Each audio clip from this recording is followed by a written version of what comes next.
you want to do some introductions? Some introductions. Well, you go first, and then I'll go because I don't know what to say. All right. Well, hello everyone. Welcome to Spin Drive. This is just obviously our just first pilot for this. How would we explain this show to people who've never watched it before? Because I think the goal of this is to watch videos and then two different people with different perspectives, kind of assessing a further different opinion. So three different opinions, kind of all clashing together, but in a productive way, not so much here to argue. the second we start arguing, I am shutting this shit off. I cannot be fucked. All right, I'm here to rest and relax. And basically, I was sent this video because it was mentioned nuclear energy for a tiny little fraction. That's what I do. I do a lot of nuclear engineering things. That is my specialty. That's my passions in life. What are your passions in life? Can we explain them real quick? Come on. Oh God, politics, definitely politics, economics, generally left-wing politics. So I'm currently the president of my Labour Society at my uni. So I think that's why I'm here as well, is it's criticising, or it's about the Labour government, I should say. This video is about the Labour government. So right-wing perspective of what I've seen from it.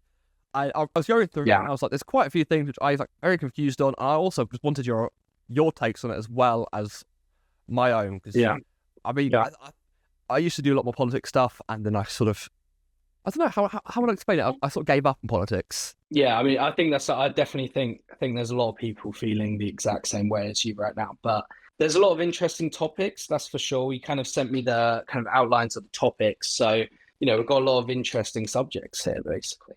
Well, shall we get into it then? Yeah, let's do it. All right. So this is a video from. It is called The Podcast of the Lotus Eaters. It seems to be some sort of right-wing / conservative news source. But you know what?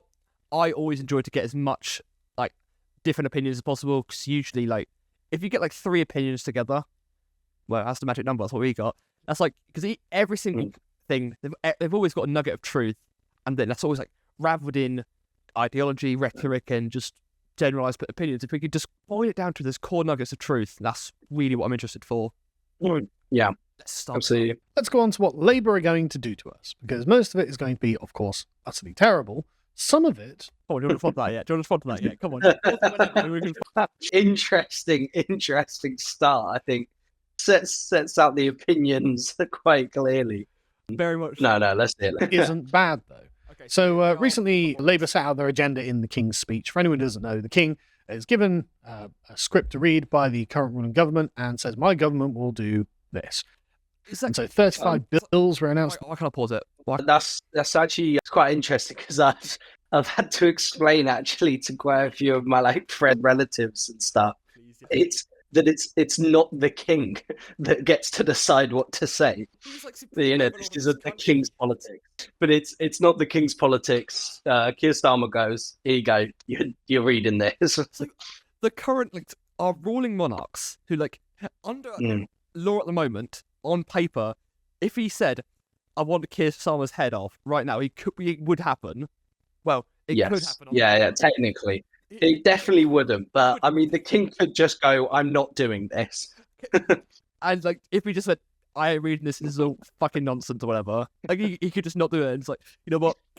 To everyone, Egypt. This is my best message of the year. You're all pricks. I think that is definitely an option for him there.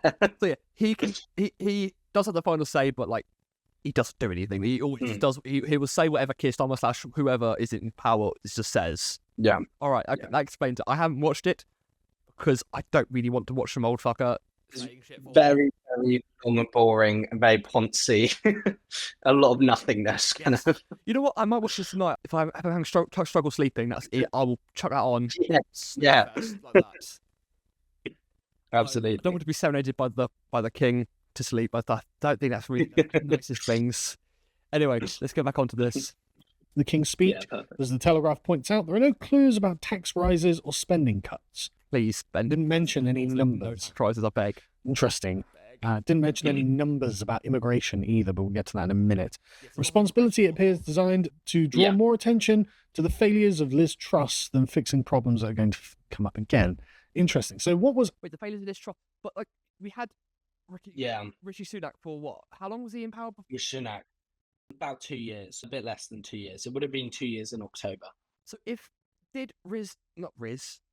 What's Liz? And Liz. I got Liz and Riz. She stuck together. Yeah. Did Liz fuck it over so much in her 40 days that even after 2 years, we're still trying to fix what she did? Definitely. So I don't know how much you know or potential viewers know, but I think it was God, either 60 or 80 billion, not quite sure, but massive, basically unfunded tax cuts that she announced. It was largely tax cuts, which there's a long, complicated thing.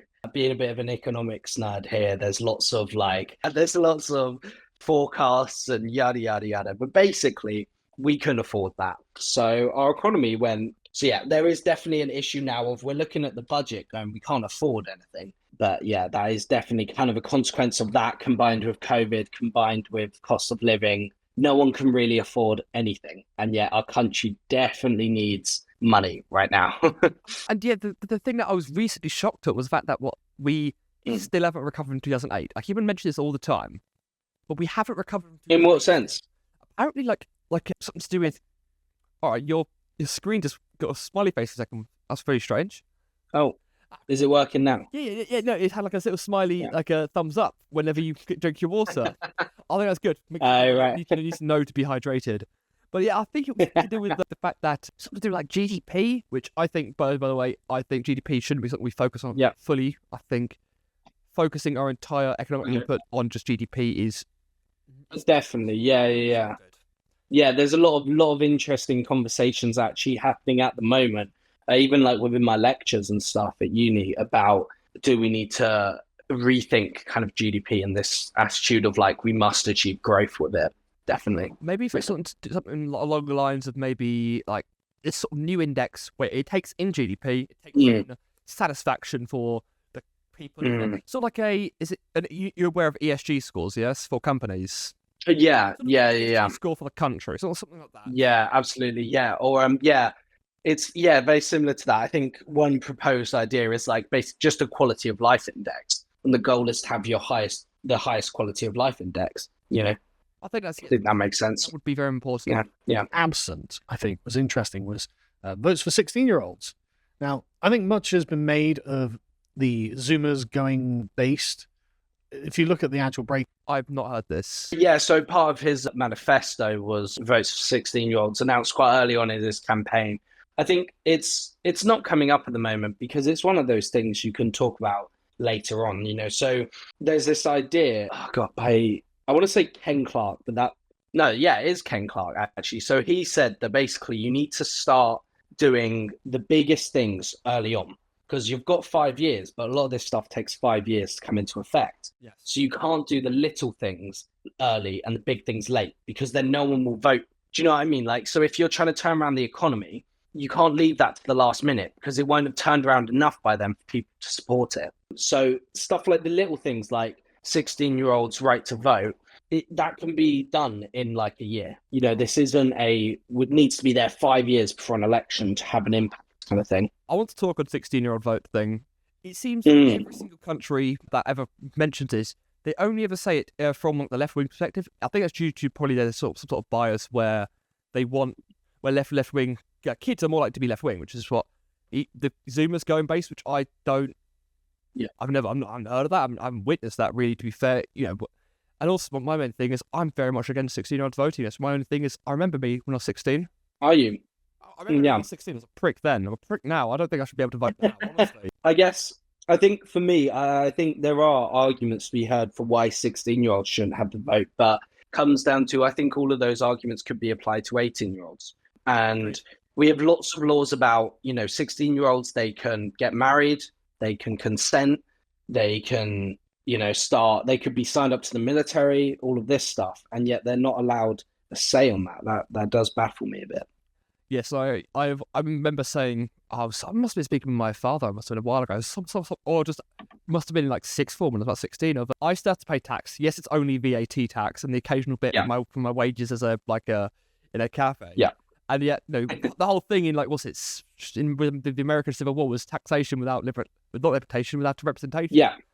Which I was saying, just so I can say, I think the 16-year-old shouldn't be paid, had enough to pay that. Just because, one, it'd be really complicated to deal with, and two, it's funny. Yeah. But no, exactly. Yeah. I think there is a lot of 16-year-olds have to do almost. I mean, even stuff like if you look at like, you know, the last time you went to like a zoo or something, right? There's like child's prices, adult prices. The adult prices are normally 16 plus. So why not voting?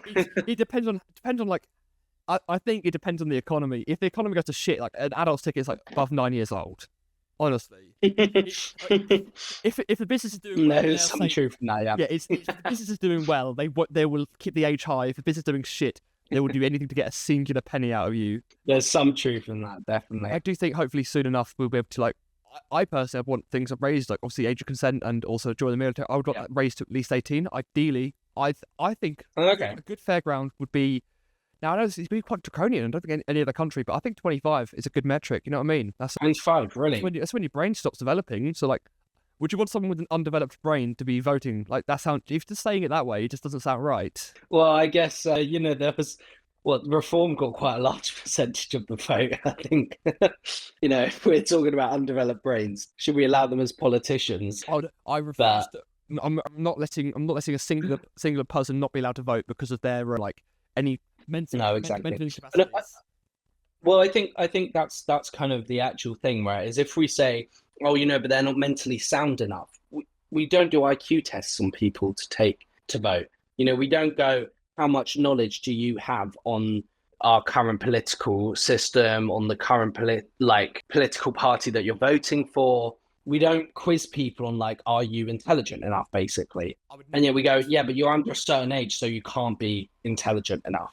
Which I think is just wrong. I think a flat line cut is much easier to deal with than any sort of test, because then the test could be biased. Like it could be like, okay, so the Conservative government comes in, they change the test, which means it's easier for Conservative to get in. Then Labour comes in next time, and they'll change to make it easier for Labour people to get these things. And like, what's it? We had that. Well, not we. They had that in America. Yeah, and it was biased against Black Americans, wasn't it? Yes. Yeah. Absolutely. And there's so many ways to ring it. I think the question here though is we all agree with a flatline system, like a direct kind of approach, but why 18 and why not 16?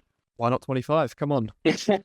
I guess I don't know. I think by 16 you're old enough that you start wanting certain freedoms, and ultimately there is a question even of how much this helped, because I think there's a lot of like, you know, obviously they will largely vote for left-wing policies, but they also have very, very low numbers in voter turnouts, right? We see it in the 18 to 25 category, very low turnout amongst them. So how much are under 16-year-olds even going to go out and vote? Obviously, you definitely voted, right? If you forgot, I'll be very, very sad. I couldn't vote.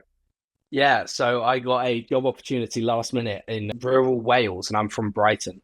So yeah, I was registered in Brighton, and like 2 days before the election, got told I can go work for Sky News. Actually, a great opportunity, but I saw that. It was brilliant. Yeah, out in rural Wales. So yeah, but it meant I couldn't vote. It was too late to do a vote by proxy. It's too late to do a mail vote. I mean, for you anyway, it wouldn't have been even worth it to vote, because come on, like we knew the outcome of this one ages ago. Well, I'm in Hove as well, so I'm in the Labour stronghold, but I still believe there's importance in voting, and I think a lot of places Reform came second in 85 seats, I believe, and that shows that actually there is importance in voting still. You know, there really is. Yes, I can see that. Obviously, you'll say that because you want Reform gone, and I can see like this. It's like a new group. This has just started Reform. If I'm correct, it's like this is only this election that started up. And instantly nearly took 85 seats. Yeah. I mean that the point I was making there wasn't even that I don't want Reform. Like, even if you're a Reform voter going, oh well, Labour's just going to win it. You know, their votes nearly made a difference. Their votes nearly made huge swings, and some of those would have been Labour seats. Some of those were Conservative seats. You know, they could have been the opposition. And you know, I think if people felt so disillusioned that they were like, oh, I'm not going to vote, Labour are just going to win, Reform would have got nothing, you know.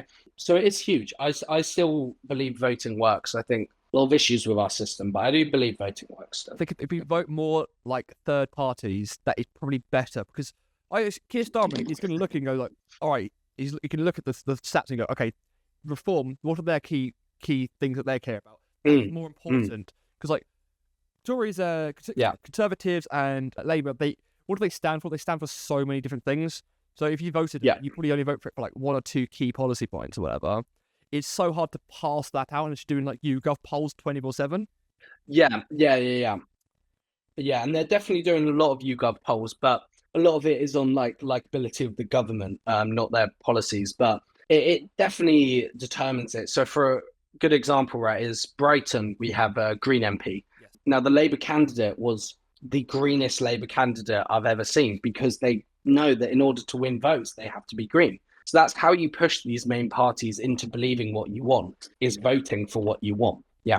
If it was a checklist instead of like, here's things that you care about, tick, tick, tick, tick. And then you're like, are you for or against, like, 30 policy points, boom, boom, boom. Then you ballot that one. That'll be easy. I mean, obviously, a governmental system behind that is be so, like, it's going to be fucking impossible. So complicated. Yeah, absolutely. Much more interesting that way. Much more effective, I hope. I think there'd be some issues with that. So, like, do you know, I mean, you might say the vote might be that, oh, yeah, we want more immigration, but at the same time might also be we want tighter immigration laws. You know, so the issues with that is there's often a lot of conflicting beliefs, you know, and also which I'm sure we will get onto. But I'm sure lots of these things that we're going to come onto are going to be like, well, at the same time they want this, but they don't want this kind of thing, you know. Agreed. So I think I can sort of hit what you're saying. I can start the video up again. It's only about 8% of them. They're just very loud on social media. But obviously, this is something that's bothered Keir Starmer, I guess. And that wasn't in it. After Germany, I think they don't want to even whatever our polls show, they don't want to risk it. I think all parties of all political persuasions do that thing of promising stuff in order to get into power, and then when they get into power, just drop it. So I think they all... it always gripes me when I hear this argument, not because it's a defeatist attitude, not because of Labour, but yeah, exactly. And I think there's not much point arguing politics, talking politics, if you're just going to go, they're all liars. I can get why you believe they're all liars, but then what are we doing? You know, why vote? Why talk about it? Why comment on it? You have to take them at their word, or else there's nothing really to argue over. I think take them at their word, and then if they don't follow through it, then you critique them. Yeah, and if they've shown a pattern of lying, right? Starmer has shown a pattern of U-turns, potentially, but not a pattern of lying. I think they are different. Well, no, it's no, because it's good when a politician can change their mind, but it does show that maybe he's not steadfast in a lot of his ideas and a lot of his policies, but there's almost always reasons for his U-turns. You know, he never, not that I've seen, he's like U-turned because he went, well, I just kind of wanted to here. You know? What do you mean by even U-turns? I'm not even sure what is U-turned on in this political stuff. So he did. I mean, basically, the biggest complaint I've heard from the left wing, obviously being in left wing circles, is that he was a much more left wing person when he was running to get elected as leader of the Labour Party, and then as he was running to become PM, he kind of turned much more centrist and abandoned a lot of his principles. I think that would be necessary for the campaign trail anyway, because we had such a long conservative dominance for so long. Exactly, and switching to on the left is going to be much harder to do, and probably a lot harsher on the country if we go. Exactly. Yeah, exactly. And I am more of a centrist than I am a left wing person anyway, so it kind of appeals to me. But yeah, I still can't get over that. He does look like a piece of toast. It's just sort of toast. I can't ever watch any videos of him or listen to him because all I can see is that face. Yeah, no, absolutely. I'm not like one of those people who's like, oh yeah, this political candidate's ugly, therefore they're wrong. It's like, it's literally so relevant. Anyway, it's just onwards. I feel like leftist parties, or particularly sort of more centrist leftist parties, are the worst for it. If you get a real hardline commie, someone like Hugo Chavez or something, they actually do what they promise they're going to do. Yeah, but when and the country collapses, right, yes. And when you get a wishy-washy lefty like Labour, they're sort of the worst for it, I feel, often, it seems in my experience. But yeah, no, so that's great. Yeah, don't give 16 and 17-year-olds a vote. If anything, raise the voting age. If anything. Yeah, 35 years old, property owner. 25. 35 years old and property owning. I mean, that's ludicrous. I think I'm being hyperbolic. I just like I am so much more involved and knowledgeable about politics than almost most adults that I talk to, because it is my interest. It's what I enjoy pursuing. So then the notion that like it should be raised so that I couldn't vote is like, on what grounds, you know? Yeah, I think there's a bit much. I'm going to just do that. All right, continue back onwards. Yeah. White man. Yeah, male. Obviously, that's a joke. I would rather hope it was a joke. Yeah. Is it? No, it's right. One thing that also was left out was forcing members of the House of Lords to retire at the age of 80. Come on. Yeah, so their original plan was to force them to retire at 80. I believe that was left out. There was a lot mentioned though about the retirement kind of thing. About not retirement, God, about the House of Lords, about reforming it. So lifelong heritage peers, I think, is the big one they want to abolish. So basically, just because your dad was on the House of Lords doesn't mean you get to be on the House of Lords forever. I don't know. The House of Lords is Yeah. like, it is useful because they're not elected. They cannot be swayed by public opinion. Absolutely, yeah. No, yeah, of course. I think there's definitely a place for House of Lords, but I do think we need to look into it because just because your dad was someone doesn't mean you are someone, you know, and doesn't mean we need your input. Right? Very it's used like There is a big sway towards Christianity. As an atheist myself, you know, I have conflicting views about that, but because I do still believe either we're a atheist country or we're a Christian country, so I can appreciate the need to have Christian influences. I would say we probably lean still a bit more Christian, even if not everyone's like Probably, yeah. not a churchgoers. Like we have all these churches everywhere. It's an important part of our cultural identity and stuff. Like other countries, I'd say China, they definitely are an atheist country. Like definitely an atheist Yes, country. yeah. And like I couldn't make that sort of determination for England because I still feel like that sort of Christian sort of worldview and sort of framing is embedded in our legal system and our code of law. Is that a bad thing? I mean, we're still alive, we're still here, so it's like, what? It just kind of, and it is what it is, and our government is supposed to represent our people at the end of the day, and we have a large Christian population, so they should be represented. Yes, agreed. Which, I mean, I'm not even that bothered about that, to be honest. How much life peers or hereditary peers or both? Well, just the life peers, but they will remove hereditary peers instantly. Brilliant. So the House of Lords is going. Sarcastic there. The House of Lords is going to be filled with Labour donors. So it's going to be a crony house. Like when he reads that before he has to go out and actually read it out loud, does Charles read that and start sweating? Right, yeah. Because that's a tradition that goes back centuries. Well, that's the question, isn't it? So what Charles is doing is presiding over the dismantling of his own kingdom. I mean, I think that's drastic. There's been so many reforms to House of Lords throughout the years, and there's a bit of hypocrisy here because the House of Lords does tend to be more right-wing anyway and tend to be full of conservative donors. But both sides definitely stack the Lords with who they want, which, you know, I think, in my opinion, is one of the biggest reasons why we need reform to it. It shouldn't just be a tool for governments to try and still have their sway on it. What if the king appointed the king themselves? I mean, I don't know. I don't necessarily believe in that. I like the proposal that basically it's becomes much more centered around experts. So you have a healthcare expert, but you could even break it down into you have a veterinarian expert, you have a dental expert, you have, you know, I don't know, a botanist expert or something in plant life, or do you know what I mean? So then the House of Commons go, you know, we think we should build in this area. We're going to expand, relax planning laws, and then a bunch of people that have tons of experience working with environment and wildlife can give their objective opinions on it. Yeah, I can see that. My thing is, who defines them to be an expert, though? You know what I mean? Yeah. So it's definitely difficult. There would probably have to be a board that assesses it, but I think that's still better than at the moment that most of the people there are there because their daddy owns land, which makes them an expert in precisely nothing apart from being rich. That's their expertise. So I think, yeah, I don't know. I think it's maybe unfair to characterize it as Labour's doing it, but I think it's also undeniable this does play into the hands of the Labour government, you know. Well, but I mean, I wouldn't even be that pissed off because, like, that's kind of the first thing you do. You're in. They haven't been in for, like, 12, 14 years. Let's bring it back to being in our favour because over time, even if the purpose or not, the Conservative Party did make it more biased. It's what governments do, and I mean, it's also important to remember though, like House of Lords hasn't actually always been anti-Labour. Recent years, they've been the one things kind of stopping it. So one of the reasons why Rwanda took so long is the House of Lords was so heavily against it, and they kept pushing against it from the government. So, you know, I don't think it's necessarily fair to say just Labour helping themselves out. And even if it was, that's politics, isn't it? Rwanda discussion point, actually. So I think continue onwards and try and get Brilliant. Let's do it. Yeah. Sorry. The republicanization of his own constitutional kingdom.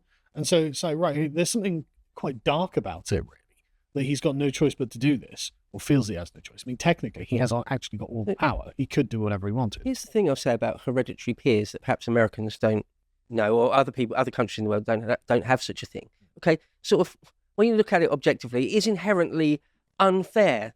It is, right, that somebody's right. But that's the point. Yeah, it's inherently unfair, but it's one of our traditions. It served us really well. Yeah. And it's actually not anywhere near as bad as just packing it with Lib Dem donors. Yeah. Or whatever. Yeah. But the thing is, the people that hate it the most, sort of commie globalist traitor types. Which we'll get to in a minute. So you done, isn't it? Yeah. No, commie globalist traitor type, I guess. I mean, he said it himself. It's unfair. Why? We live in a democracy. I believe in democracy. I believe in the core beings of democracy. There's lots of traditions we have. Some are useful, some are not. And I think tampering with traditions isn't necessarily harmful. You know, we're not saying, screw it, get rid of it. You know, we're not throwing our toys out of our prams. We are saying it does need some work. I can see that. I think, well, what I've sort of come to the sort of decision on is, so with the government, so you've got MPs, you've got House of Lords, and all these sort of systems. So you've got the common man, and then all these layers in between to then get to the final result. And each of them get filtered through people and representatives to stop mob rule. And I think this House of Lords thing is sort of like I guess you can describe it as cronyism. This is an unelected position. It's a stopgap to sort of try and prevent complete and total mob rule. Yeah, and I think there are so many uses for it. Like, you know, they can't be swayed by the current economic climate and stuff like that because they're there kind of permanently. And there's, you know, I mean, if someone like Reform Party won this election, I would be so thankful that we had a House of Lords still. Yeah. See, what you said about them can't be swayed by economic conditions. I'm still unsure of that because I personally think it's a good idea that an MP or just government representatives who represent the common man, so not like, oh yeah, you work for the government, not them sort of people, but MPs and stuff, their pay packet should be docked on it should be a percentage, like it's based around the average wage of someone in the UK. It could grow. It should grow at the rate of wage growth or something like that. I can definitely see that argument. Is it is it 24k or 12k in the average wage for someone in the UK? One of those two. Oh, it's 34k. 34k. So combine the two. How much does an MP get paid per year-ish? Well, so an MP gets, I believe, around 80k a year. But there's so many roles before that, like councillors get 12 grand a year. That's it, which isn't minimum wage for a full-time job.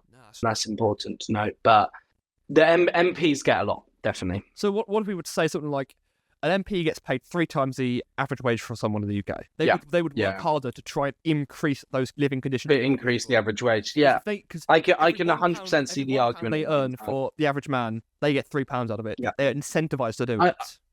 I can definitely see it getting tight, but there is the argument though that do they need that incentive? You know, if you create high wage growth and everyone's richer, people will love you.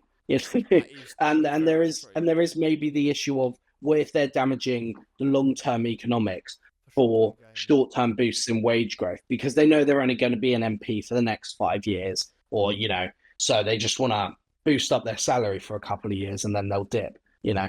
I never thought. Who knows? It's a very cogent point. I didn't think about it at all. It definitely could come up with new economic models to just fuck the numbers up to just exactly. Man and shit like that. I didn't think of that at all. Exactly. Yeah, and but there is some argument that they need to be held more accountable. I think what we've seen with the last 14 years, of the Conservative government is accountability really needs to be increased. Yeah, because all I see in the news is Conservatives being taken up, being on the news, and they're being accountable for their actions. And it seems like every week there's something that's happening. So for every one that is actually being put onto the news, how many things aren't being reported on and aren't being dealt with? Exactly, yeah.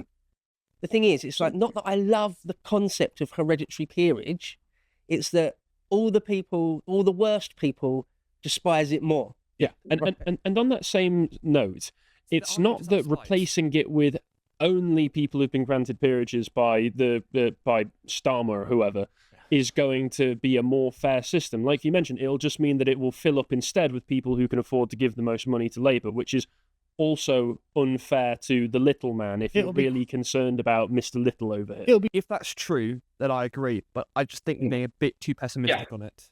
I think obviously, if they just stack it with donors and rich people, I'll happily say that is incredibly unfair and unjust. Yeah, I think they're jumping to the conclusion. You know, Starmer said we're going to remove hereditary peers, and they're going, oh, well, you're just going to stack it with donors. That's not the same thing.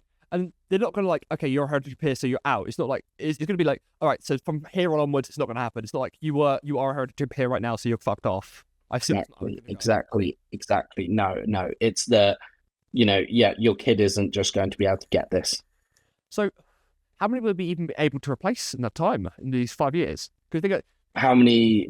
How many seats will they be able to replace if it's like they're not kicking off people, they're just stopping these people from coming in again later. Exactly. Yeah, there's very few seats, very few. It's not like so you hear a lot about the Supreme Court in America where they can stack it, but because there's only, I don't know, America, of course, around 10 of them, you can kind of sway it. Right, there is, I believe, 300-400 people in the House of Lords. Yeah, the most I can remember is I think they get £50 so a day. Wow, okay, no, I'm drastically wrong. So there are 790 sitting members. Oh fuck, there's shit tons. It's going to be impossible to immediately get a sway out of that then from Labour. Exactly. So what? Oh wait, sorry. Did I start the video over? You didn't know. You're fine. Okay, cool. Sorry, it just my screen went. Anyway, as I was saying, so there's 790 members in the House of Lords, sitting members. So the idea, the notion that you could sway that is incredible. I mean, there's not even that many big donors. Yeah. There's not even that many people that would donate to Labour in big enough numbers, Like Gary from down the street donated 15 quid to Labour. I say he's on. He's the next highest donor. I gave 3 quid this election. Can I get a seat, please? Shoot him an email. Let me know you're on Sky News 1, so you've got some connections. See what happens. Like it. If you're media connections, name drop me as well. Like if you want like Labour parties. I got you, man. We'll just get us both in. We'll be like a joint ticket or something. Fucking DJ House of Lords, a fucking brilliant idea. Be crony capitalists. Literally, it'll be a plutocracy. Personally, I'm a lukewarm monarchist. I don't particularly like Prince Charles at all, but the concept King Charles. Sorry.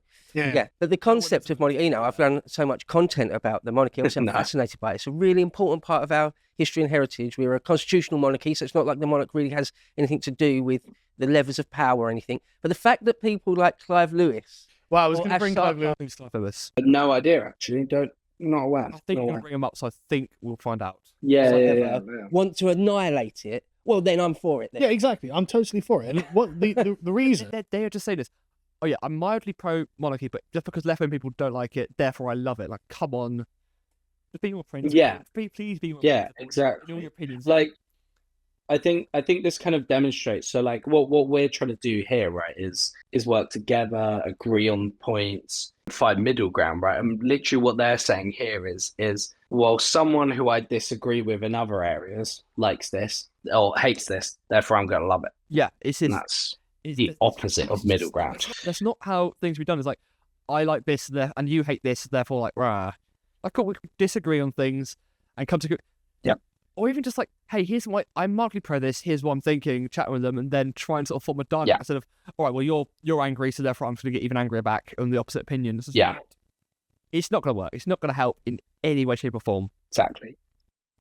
Was recently when the MPs were sworn in, and Clive Lewis was like, "I want to pledge allegiance to the people of my constituency." Oh, this, blah blah blah. Okay, I have heard about this. Okay, I didn't know this was a man called Clive Lotus, but it's an MP that he refused to swear allegiance to the king, or I think he did, but he added his own section about, because all MPs, when they're sworn in, they have to say, like, I pledge allegiance to the king and, like, here to serve the king. Boy Scouts. And basically this guy he said, I'm here to serve the people not the king. I'm here to serve the people of my constituency. And then he said, so under protest. And then he said, like, I will pledge allegiance to the king. But he said under protest. I don't know what to think about that because, like, come on. Yeah, I think there's issues with it, and there's stuff like that. It is traditional. You get voted in by your people. You are there to represent your constituents. I do like the idea of having traditions that are greater than us and our current like ideas and stuff. But I don't know. I don't think it's as big of a deal as it needs to be. You know? Yeah, you swear religion to him, but King Charles is never going to like. Do you mind like popping around the offie and get some fags? He's never going to give a shit. But also, I mean, I don't think there needs to be as much of a deal about like, oh, you know, it's disgraceful that he would say that. It's not really, like. It's not the worst thing that's happened in politics. You know, I think if you disagree with just call on wanker and that's about it. Much we need to deal with. Just keep it brief. No point for a big like chat about it. I hate the monarchy, and he was forced to bend the knee and retake his pledge properly, sensibly, like he ought. And making leftists bend the knee, I'm totally in favour of that. So okay. So you said that he said that he redid it, but you said that he did that, but he also had his own clause in. You say? Oh no. So I think he then said that in protest, and then I think they made him redo it. Oh, okay. Like not under protest. Yeah. Number one is like, hey, will you please say this? It's like, oh yeah, I'm going to serve my people, and then like do it again. No, yeah. He just kind of went on record with it so that it would go around the news, basically, to make point out of it. Is it Clive Taylor? I've already forgotten his name. We didn't know it that well. Yeah, Clive something. Yeah, I'm a bit of a royalist in that regard because the leftists don't want it. I know I'm in favour of it because it actually doesn't affect my life at all in any way, shape, or form. And it's historic, as you said. It's proper that England is a kingdom. Yeah, you know, we always have been. We always should be. Having a constitutional monarchy like after the revolution or after the Civil War and after the Glorious Revolution and stuff, that served us really quite well. Yes. And another thing as well, I've met a bunch of the lords. They're not bad chaps. The ones that I met seem really decent. Actually concerned. I mean, I met the sort of base ones, but we're interested in the future of the country, and there is something to be said for having people who own some of the country. Okay, you're the Duke of Buckinghamshire or something like that. You know, the Earl of wherever. Okay. You at least a vested interest. Yeah, you have a feeling of possession of the land, right? So you're concerned about what happens to it and the people who live in it. And because you can't be voted out, you're not worried about the democratic rigmarole of every 4 or 5 years, oh, I've got to persuade constituents now. No, you can focus on the long game. What do you think on that? I mean, yeah, we mentioned that it's good that they don't have to bend the knee to democratic process, but this concept that you have to be like a lord to have a say in the country is, I mean, if anything, it's the opposite. Right? If you own your land and you're sat on millions, right, that's been in your family for generations, why do you care how the country's going? Right? If you've still got your millions, you're still fine. You're still sat in your mansion on your estate. Yeah, but like, you know, my parents own a house. They shouldn't get a seat on the House of Lords. They're like, what size land do we go? Yeah, come on, sit in. Like, do you know what I mean? Well, they were saying slightly earlier, but you shouldn't be able to vote until you're like a property owner, which own a property. So they seem to have this idea that you need to own property to have a say, which if anything, I think should almost be the opposite, right? The more property you own, the more assets you have, the safer you are from any turmoil and any troubles. I bet you there's very few millionaires that really felt the pinch in their shopping bill, you know, over cost of living and stuff like that. So yeah. They do talk about that sort of stuff as well, I think, on sort of proportional things to do with money, where the fact that you've got people who... I know, we've got inflation coming up as well, don't we? At some point. I never stop talking about inflation myself anyway, do I? I'm always on the shit. You can think in long terms about the future health of the civilization. So I think there is actually an advantage to the lords that is not being given due credit. Well, here's another advantage as well to any kind of monarchical system, which is that despite what you would be told when you're learning about political theory and such in schools, it's actually much easier to hold to account than whatever gigantic blob of managerial bureaucracy that we have right now. If you know that there's a king and he's in charge and everybody beneath him are his minions of one form or another, and you can actually go and say, well, this thing's gone wrong, so it's this lord's fault, it's the king's fault, it's this person's fault. And you can't do that with Whitehall. What happens with Whitehall? It all goes on in offices and endless meetings behind closed doors. What is Whitehall, please? Parliament, essentially. Oh, what said Parliament? Well, no. So Whitehall includes like the offices of. It just means the people working in government, basically. I think there's truth in what they're saying, but there's also a lack of truth, right? Because there's definitely more accountability with a monarchical system, right? Of like, the king messes up, right? If something's gone wrong, it's his fault. If something goes well, it's his win. Exactly. However, I think we do have that already. Like most of Labour's attack ads, or we don't really do attack ads, but most of Labour's talking points was like Rishi Sunak's messed up. We can't trust him with the economy, etc. And also, I think the thing they're forgetting is the king's messed up a lot recently. We don't like him, but there's nothing we can do about it. And that's the problem with a monarchy system, in my opinion, is sure there's a lot more of accountability. You know who messed up, but what can you do about who messed up? People stop saying that now because back a bit of time when when the when like the kings and queens did shit, then people blame things on the king and queen. But now they do fuck all. So there's no point in blaming them at all. But I think the case he's making here is it's good to have a monarchy. He's kind of going into the ideological debate of a monarchy, but there's some truth in what he's saying, definitely. Yes, agreed.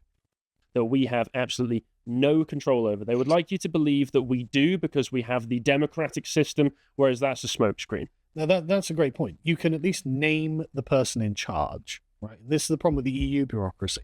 Obviously, a huge amount goes on with whatever they have for the civil service there, but you couldn't name a single person who's responsible for any of these things. You can't name who's responsible for the legislation. You can't name who's responsible for the enforcement. A classic example, the Magna Carta. What happened? Yeah. The king was misbehaving, saw the lords, got all together, and decided to put him on his knees and say... The Magna Carta, though, was our first step towards democracy and away from a monarchy.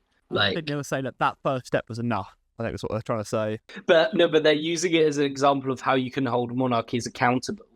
But then if we just go back to a monarchy after saying we want democracy, then you can't hold them accountable. And they're sounding very much like deep state believers kind of people. What do you mean by deep state believers? So there's this theory that there's like the government isn't in charge. There's like this body of secret elite bureaucrats that are actually in charge of it. So when Liz Truss says it a lot that she didn't crash the economy, it was the elitist deep state bureaucrats that ruined it for her, kind of thing. Yeah. I mean, again, there should be aspects in that I could definitely go behind, because there's definitely always some group of people who, no matter what, they would stay there because they're so skilled in these sort of things. Potentially. I think people always underestimate, though, of the government. If the government wanted to do something, they could do it. So a great example is that Rishi Sunak was going to ban cigarettes for like young people, as in he was going to increase it over time so they would never be able to buy cigarettes or vape. No, so he did get lobbied out of it. So he dropped it because he got lobbied, right? Which is where people just send you a bunch of money to drop it. However, now Keir Starmer has picked it straight back up. He's picked it back up? Yeah, Keir Starmer has now said, we're going to do this again. So there is definitely an element of, there are people behind the scenes pulling strings, but only if the puppet is willing to have their strings pulled, if you know what I mean. I guess I can see you on that, yes. That's the thing I can understand. Yeah. So we come to agreement there is definitely some sort of group back behind, but they're not that. It's not that deep, bro. It's not that deep. It's not a deep state. It's a very surface level state, because there is not a tobacco company in the world that if you went, are you paying governments to try and be more lenient on your products? Every single one of them would say, yes, we 100% are. It's not some deep hidden conspiracy. It's very open. These people pay a lot of money to try and have control. And like a cigarette at a club after like a few drinks, if that becomes illegal for my kids, I mean, it might. I'm gonna be ruined. Are we there? I can see my child be born. Right in my hands, like, you'd never understand how good it is. How it's gonna be. You're ruined. I think it will probably just go like black market stuff, but not like that. Not like Al Capone level stuff. It's be under the counter, probably. Yeah, I mean, it's an interesting argument for sure. Agreed. Say, we're going to hold you accountable for this. Sign this right now. Check out the Epochs episodes where we go into agriculture in detail. So just to be clear, in Britain, we aren't citizens. You're subjects of the crown. In America, you're a citizen because it's a republic. In France, you're a citizen because it's a republic. We're not a republic. But the king is not a personal monarchy. It's not an absolute monarchy. They have very, very little power. In fact, the government of the day, Keir Starmer or whoever, says, read out our agenda and get every single word exactly right. That's how little power our monarch has. And to be honest with you, I would kind of prefer it if he would turn around and say, you know what, I'm here to protect the hereditary rights of Englishmen, actually. So maybe I won't do some of the things that you're asking. Yeah, but my he's a wet government globalist. I know. Anyway, moving on. So Keir Starmer is... I mean, so do you see, like, the biggest problem I have with people like this, I guess, is that we started talking about hereditary peers. They've been talking to themselves, and they're now saying, we shouldn't try and get rid of the monarchy. You know what I mean? Keir Starmer hasn't said he's going to abolish the monarchy. He said he wants to remove the right to hereditary peers. You're right, but you do need to put that in context. He's just talking about removing hereditary peers, and it's like, he's going to get rid of the king. Like, just chillax a little bit. Like, he might want to, who knows? But, like, we're not argue him on it. Yeah. But it's the kind of there's a lot of in right wing populist kind of talking points. It's like, oh, you're asking for an inch, you must want the world, you know? Yes. And that isn't necessarily true. It is true quite a lot of the time, though, to be honest. Both people would take a mile. Actually, probably going to smash the criminal gangs. Now, he wrote an article in The Sun. Fair enough. I have to say, he writes worse than ChatGPT. Like, he writes in these weird single sentences. I mean, So he writes like, I am for that. Make it simple, understandable for the English. Also, simple. the odds that he wrote that are incredibly slim, and the odds of one of his secretaries spending more than 5 minutes writing that are incredibly slim. I think that's good. I think make it simple, no jargon, simple, easy to understand. Because this is he claims to have written this. To everyone. Let's read out what it says though. And I will urge them to work with Britain to smash the vile criminal groups that profit from illegal migration. Every week, vulnerable people are overloaded onto boats on the coast of France. Infants, children, pregnant mothers, the smugglers do not care.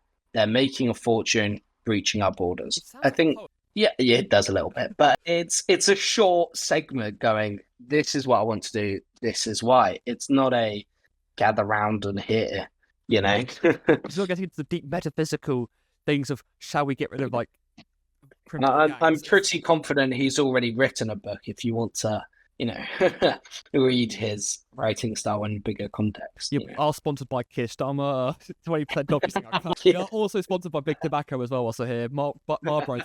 Also, buy more. Like he talks then. Yeah. Form a paragraph. Terribly and boring. Yeah, exactly. It's incredibly boring and very low grade. But he is going to bring about this border security command, which is going to shut down gang smuggling routes and dismantles their networks. I think he probably will do that, actually. So, fair enough. You got word from Tone up on high that will undercut reform. No, it's not just that. I mean, he definitely did get that. But it's not just that. Keir Starmer is the letter of the law legalistic bureaucrat. Right? He was a lawyer. He ran the CPS, didn't he? Exactly. Right. So there were a few laws that he wasn't applying to certain people. But this sort of thing is totally... I'm not sure what he means by that. Would you have any clue? No, I do. I think there's a lot of kind of someone committed a crime whilst he ran the CPS, therefore or whatever it is, right? Yeah, therefore it's his fault, which baffling. But yeah, off the grid, right? No, the person smuggling, drug smuggling, criminal gangs. Keir Starmer will have absolutely no problem destroying them because not only are what they're doing intrinsically bad, but they're also defying the letter of the law. Whereas opening the borders and bringing in millions of people legally, totally fine. It's done by the letter of the law. That's the way Keir Starmer looks at things. So he might stop the boats, but you'll still get millions more people flooding our towns. They'll still be legally here and not illegally here. I mean, I would prefer them to be here legally. Yeah, I think we can know who's in. That's probably a good idea. Yeah, I didn't even pause this because great. That sounds like an amazing plan. If we can stop illegal migration and promote legal migration, fucking brilliant, right? Clearly understand from these people, they want to lower migration. Just in general, migration want to be lower. I could easily pick that up from them. Yeah. I can understand why people want to do that. Deal with illegal immigration first. From them onwards, we can then deal with it from there on. And also there is strong evidence to suggest that basically the better your legal immigration system, the less illegal immigration you get, right? Because people who are fleeing their country and are willing to do it illegally, normally quite desperate scenarios, right? They're not doing it because they fancy a holiday or they prefer the English weather, that's for sure. But they're desperate, and if they had a legal way, they would probably do it. Yeah. My thing is, because it's illegal immigration at the moment, this is, again, back of the hand, I cannot guarantee these stats are accurate, but I heard something along the lines like it's like 12 grand per person on a dinghy boat to get across, which is an insane amount of money for them to. They fled the country, or they don't have 12 grand. So the way they're going to pay for it is either like they're drug smuggling from there to there, or they are like, well, now you're here, we're going to want to take a cut. But exactly, and then illegal crime. But and think about this for a second, right? Like, think about the desperation you would need, right, to want to leave the country, that you would pay 12 grand to then, if you get caught, you go back, right? 12 grand to just literally cross the water. Well, that's very, very few amounts actually paying that amount of money. It is majority, I think, is going to be smuggling to raise that money. Yeah, of course. But do you see what I mean? Like, think about the desperation, for people. I mean, there definitely are people who aren't. They're desperate to come in, but it's not for like humanitarian reasons. There are definitely some people who will be here for these sort of criminal gang things, and that's. I don't know. It's absolutely, yeah. It's just. And I think that's what we need to cut down on. Right? That's why it's taking a hard stance on it. We don't want criminals into our country. We need to stop them. We can't have them coming over, and it's interesting, really, since as our immigration laws have gotten harsher, as we've had governments that are more anti-immigration, our immigration has switched. It's grown. The amount of immigration we have has grown drastically, and it's gone from high-skilled, mainly people who come from the EU, to low-skilled people from outside of the EU. Yes. Definitely agree on that. That's a negative change. If you want people coming over, you want high skilled ones. Well, I've always seen it as exploitative. I've seen people who've justified this level, like the massive level of immigration, this sort of stuff, where it's like, oh, it's fine because they'll immigrate here and they'll do like dash and other jobs I don't want to do. That is disgusting, I'd say. Are we so decadent in the West where we're going to hire, you're not even supposed to even be here, but we're fine with you being here because I can't even bother to leave my house to get food. You literally, you come to my house, you deliver the food, and fuck off. I don't want to even speak to you. Yeah. And I know I'm not a spokesperson for Labour here, but they have said before that they believe we are over reliant on immigration as an economy. So the concept that they want to cut down on illegal immigration. They believe we're over-reliant on immigration as it is, and therefore they're going to let in millions of immigrants. It's how are you drawing that? How are you making that connection, Yeah, it's going to be difficult. So then Dilly Hussein can say you've got no right to complain about it. Exactly. And in fact, the Border Force has already begun just simply taking migrants back to France. This could have been done at any time, and apparently they came out and said, this isn't a change of policy. And it's like, what do you mean this wasn't a change of policy? You didn't do this under the Conservatives. So why are you suddenly able to do it now? And what it is that the Labour Party have the keys to the kingdom. They are part of the liberal managerial global order, and therefore the civil service and all the institutions of state just cooperate, whereas they didn't cooperate with the Conservatives because the Conservatives are idiots. The senior civil servants then, so let's assume Priti Patel and Suella Braverman did ask them to do this, if that is the case, and then they just simply refused to. Yeah. If that is the case, which I'm not even entirely convinced that won't be the case. Say it is. Then those senior civil servants, the buck stops with them. They're guilty of that crime then. You would think, but Suella Braverman at her NatCon speech said, well... Guilty of which crime? What, not deporting them back? Is that what they're saying? Yeah, who the fuck knows? A police officer who doesn't arrest someone isn't a criminal. But there's truth in what they're saying. Again, I think a lot of this is kind of alluding to some sort of deep state that Keir Starmer's part of, which laughable. But I think that the idea that there is it's about cooperation, right? We can't go, no, go back to France, because France won't let them in.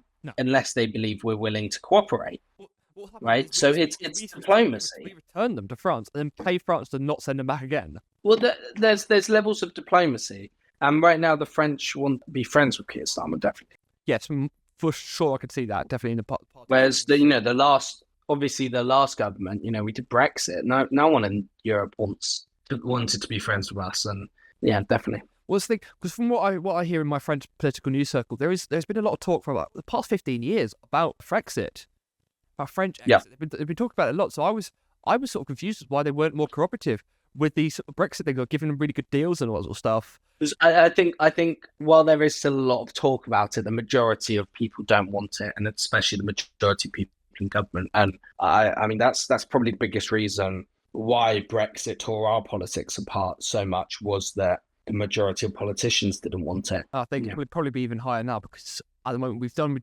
left Brexit and we're not doing the best. Is it completely Brexit? But like, it's definitely not. So there's two facts here that I want to bring up about Brexit that are quite interesting. So firstly, if we were to hold a referendum today, polling shows it would be a massive win for Remain, not for Leave. And the other one is that if we took the results, right, of the Brexit referendum, literally the exact votes, not including, new young people that are able to vote now, literally, and let's say everyone made the exact same choice, right?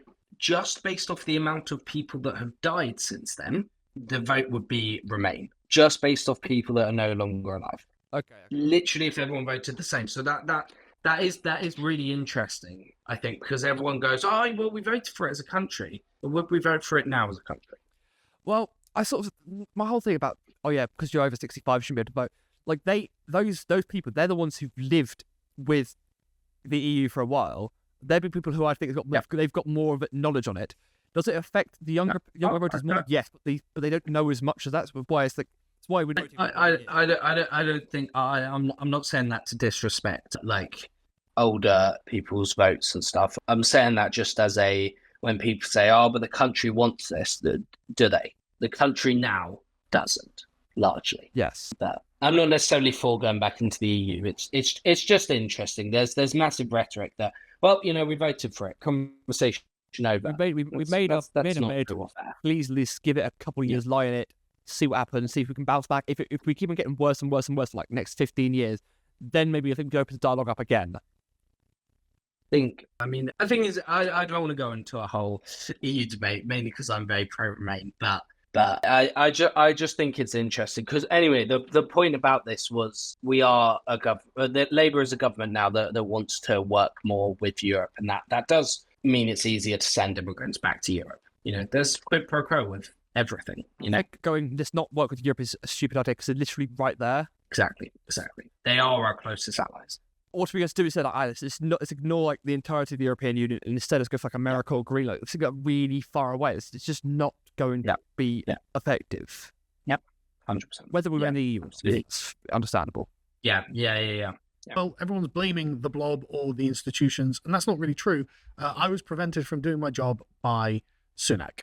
Sunak expressly, she calls him out expressly, saying he intervened in her plans to do exactly this sort of thing.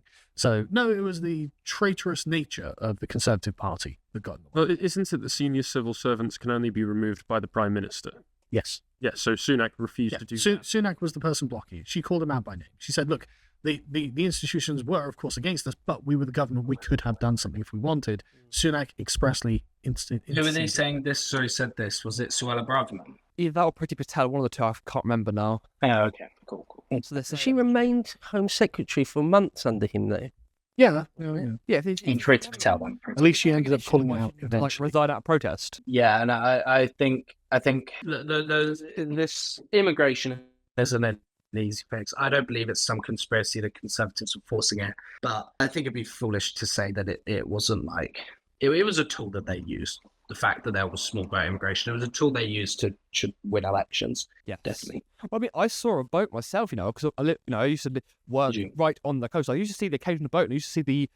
Sometimes I serve customers, and some of them would be border patrol people.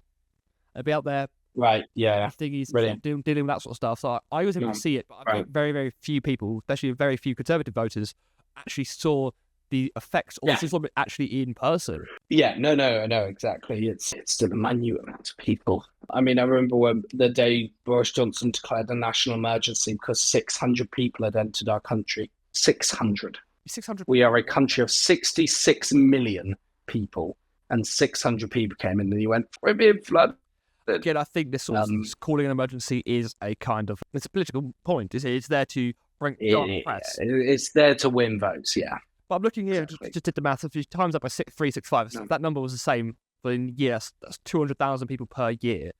At what point do we then go, okay, that is a bit much? Well, we've experienced as a country 1% population growth since 1945, more or less year on year. Been a couple of years where more, but when we've had more, we've had less the next couple of years. So it averages out to 1% growth a year, which 200,000 is still less than 1% growth. So it would be, yes. Especially because we do have. We're not. That's not even our normal rate of population growth, and we're going. This is too much. Of course, native Britons, they have a sub-replacement. I think it's 1.8 birth rate. So right, okay. Actually, if the borders went to 0, we would decrease. I'm not sure.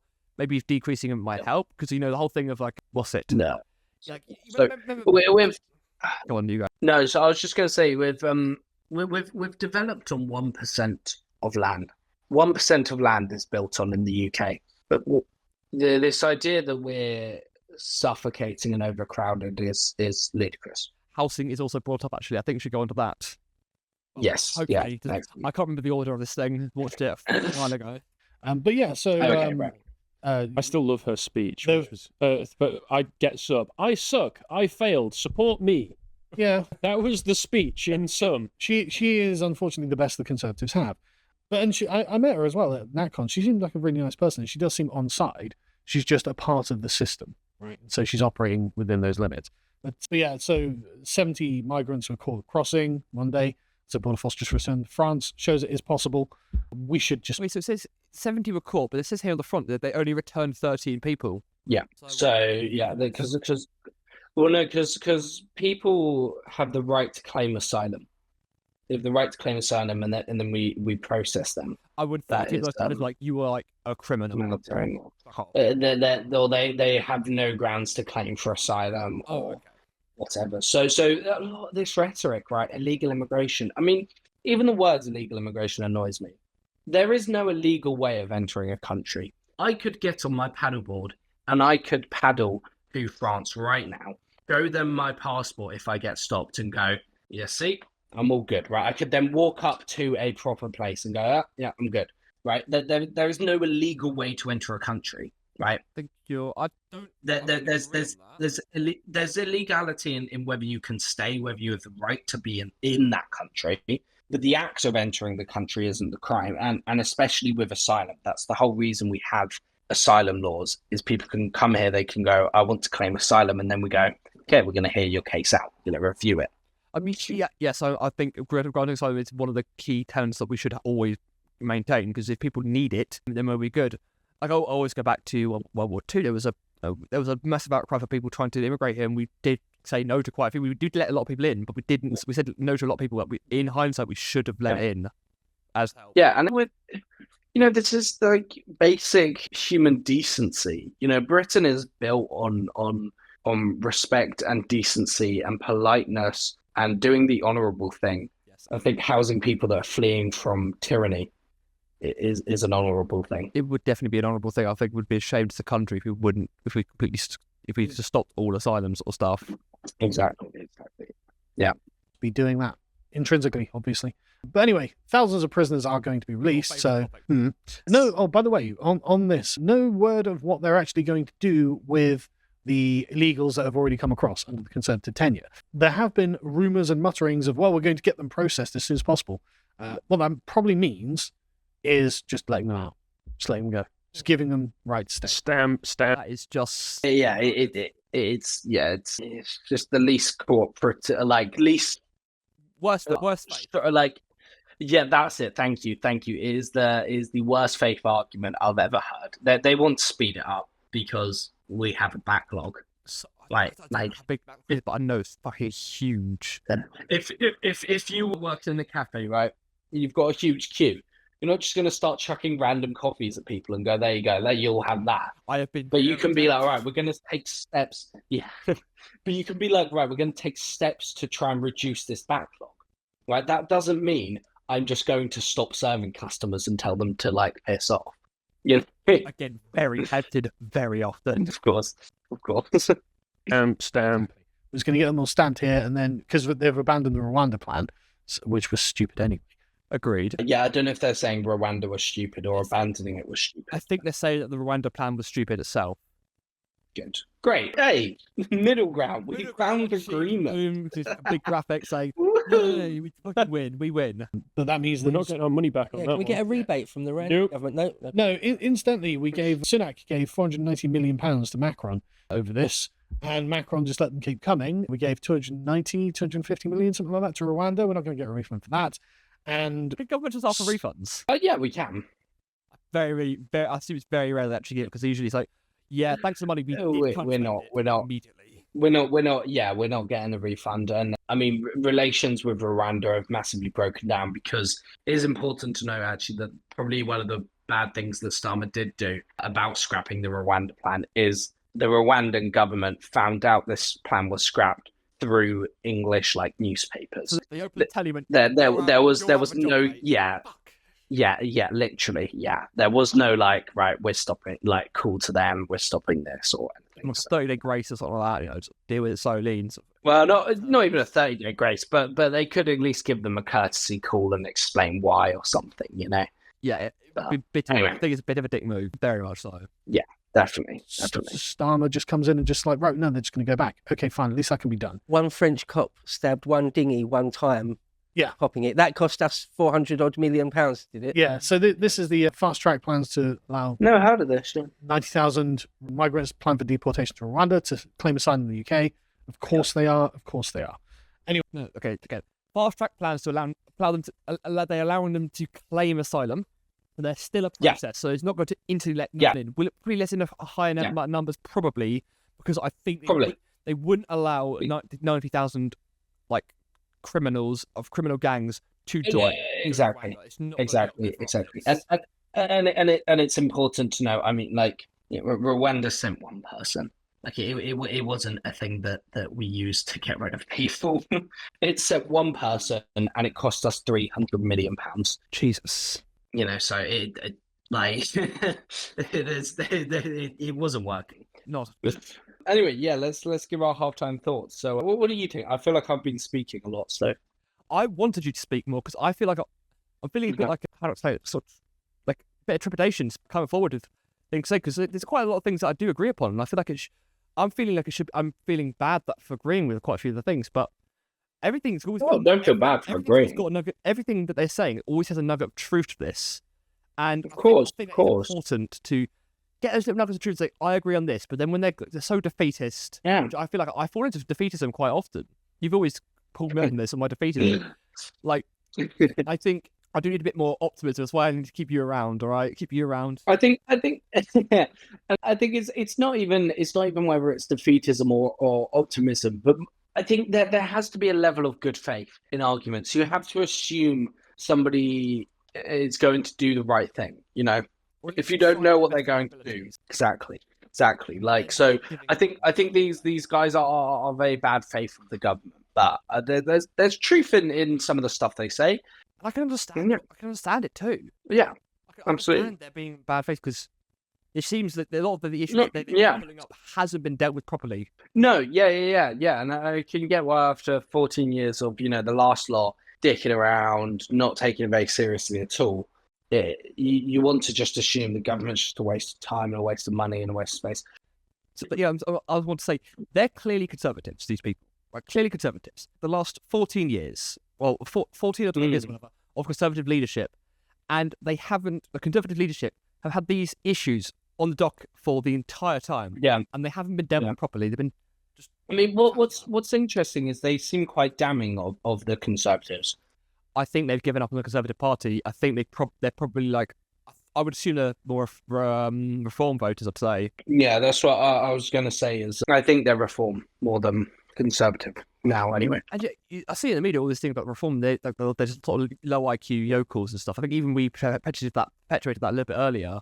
And Maybe. I do not. I think that sort of because you vote this way, therefore you're literally like illiterate. You know, what I mean, these guys are very clearly very well read. They've come to these conclusions. Yeah, and conclusions I would put, maybe not. I think the Reform Party is shambolic and shameful, but I understand why people vote for them. And I think the party exploits people's fears, but I think those fears are legitimate fears, and those concerns are legitimate concerns. I don't think we need to dismiss them. And if they're getting a percentage of the vote, they should then have a say in Parliament. Yes. Yeah. Anyway, should we carry on with the video? Go on. Anyway, moving on, because we're running out of time. There's so much to cover. Thousands of prisoners are going to be released in September because the Conservatives used to just let them out after they'd served 50% of their sentence, but now they're going to let them out when they've served 40% of their sentence because there's going to be a total breakdown of law and order if we don't release everyone. So, yeah, obviously me and you have talked about this a lot. It's actually interesting. So I read something on the news today. I can't remember what, because I read Apple News a lot, where it gives you all the different newspapers, but they haven't decided 40% yet. It's between 40% and 43%. And it is also important to note that it excludes sexual crimes, violent crimes, and terror-related crimes. I think all three of them should go for my idea of a big blender in the Dow Square for those sort of crimes. I'm sorry. I do not have any sympathy for sex crimes. Yeah. No, I have little sympathy for it. Obviously, what I'm saying is hyperbolic. I think I would probably... I wouldn't go and attend the weekly Let's Blender PEDA. I probably wouldn't attend them. But I think we should be... Some crimes we should be a bit harsher on. I don't know how we could be harsher, because I'm not going to say, condone, let's torture people for these crimes. That's a bit of a step too far. Yeah. But, Yeah, definitely. I think it's just... It's interesting, and we have done this for a long time. It sounds like, we're just going to release prisoners. We have been doing this for a long time, and that was it. I was trying to remember what it was. There was also that the people that are released are then monitored. So they are then monitored. They do then have to check in with parole officers regularly. They do still have certain limitations on their liberties, of their freedoms. So there are still things. It's not quite as bad as it sounds when you say, well, they only have to serve 40% of their sentence. Well, why don't we just do it so they serve 40% of their sentence and then they're on house arrest? So at least something. Yeah, that's similar-ish to the style that they're looking to go in. But basically, it stems from that we've no prisons. Basically, is what it stems from. With no spaces. I think they've started using Airbnb. They're like the big lock. We're gonna pay shit to double the money. We're going to put a couple of prisoners in this house. I think it's that should use the free market. That's it. Boom, done. Problem solved. Instant. In prisons. Really, that's weird because I would have thought it'd be the opposite. Yeah, the exact opposite. Yeah, but what do I know? Anyway, the prison population in the UK. I went and looked it up. You're gonna like this. You're gonna love this. So on page 4, let me get down to page 4. There's a nice little graph where you can see that can we make that a bit bigger, please, Jack? Please. Just so it's a bit more clear. You can see in about 1997, something happened. The prison population spikes. Didn't Why really is affect Scott? It's been spiking. Yeah, it does. Say anything since the 1940s. Yeah. Spiked. I mean, there's definitely been a spike about 1990, 2-ish. I mean, yeah, definitely increased in 1997, but I wouldn't say it's. No. So, yeah. And but what's interesting about this is change in UK prisons. So this is the percentage that it's growing at is increasing. Oh, so okay. Yeah. Wait, so is it it's increased by 100% from 1996 to 1997, or is it since 1990? That's what they're trying to say. Because it seems to be that Scottish prisons have almost doubled in size since 1900 and rose 60% since 1990. Okay, so the graph is a little bit misleading, I'd say. So it's total. It's rolling average. So it's from the 1900s. How much has it increased by? Okay, that makes sense. So it's not growing at a rate of 400%. It's a very misleading graph. Yeah, it's grown 400% since 1900. Okay. Yeah. I'd say if it was growing 400% every year, that is state of emergency level shit. I'm sorry. Well, wouldn't you also wouldn't you also expect though? So if you look at the graph, right, when you expect that it becomes exponential, right, because as the percentages get higher, for there to be, say, doubling the prisoners, you need to be growing by more percentage. So when you expect that to be getting steeper as well. Well, you'd hope that Am I wrong there? Crime would stick to a same level of a certain amount of crime that will happen. If they made this to like representative to like per populace, it's like this is how many people are in prison per 1,000 people. That would probably be a bit more clear. But I think what they're trying to say is like more people coming into the country, more people are committing crimes, and we haven't got the infrastructure. No, I mean, crime. I don't think it's necessarily more people. I think just we have more people. We have more criminals. Trying to show off. Yeah, potentially. As much, did it?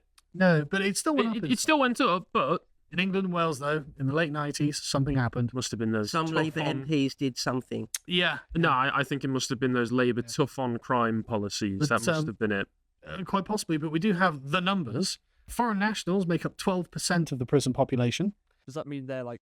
So I don't know. 12% of foreign nationals. No, they say that foreign nationals are 12% of the prison population. Yeah. Sorry, yeah. But like, is this like foreign nationals like they're here legally? Let's search out. Like, would I count as a foreign national? I've got my citizenship eventually, but I've passport. Foreign national, any person who is not a national of a specific country. So, are you a French? I'm a French national. I'm a French citizen, French nationality, but I've got the English citizenship. I don't know. I think you could be classed as that. I think you could also not be classed that. But it could also mean people that have, American passports. They're here more than legally, but they're an American citizen. Okay. So it's not 12% of them are illegal immigrants or whatever. No. Okay. And people of ethnic minorities make up 27% of the prison population, compared to the 18% of the general population. So the question is, why are they here? Why? Just because they're from minority ethnicities does not mean that. I think lumping those two together are two different arguments. Number one should be foreign nationals make up 12% of the prison population. Why are they here? That's the first argument. And the second argument is minorities making up 30% of the population and they're that is two things you should not lump together, and we could talk about absolutely. Obviously, I would say I think the most important thing here is we need to separate causation and correlation. That they're different. Correlation does not equal causation. It's been 1,000 times over. It's probably things to do with where they live and sort of issues that they have with because there is. Well, we have a So like take the ethnic minorities, right? We have a disproportionate amount of ethnic minorities in poverty compared to white people. Yeah. We have that and we know that poverty is causated with crime and not just correlated. We also know though that people are more likely to be stopped if they're from poorer areas. People are more likely to be stopped if they are from an ethnic minority. That these numbers are. I've never once been stopped and searched in my life, and if I did, I would also say like where I live, basically, and odds are they would leave me alone, kind of thing, I think very few people have been stopped and searched unless you're in London. If you're in London, I think it's the only place where it's really happening. You're not getting that like Edinburgh, maybe.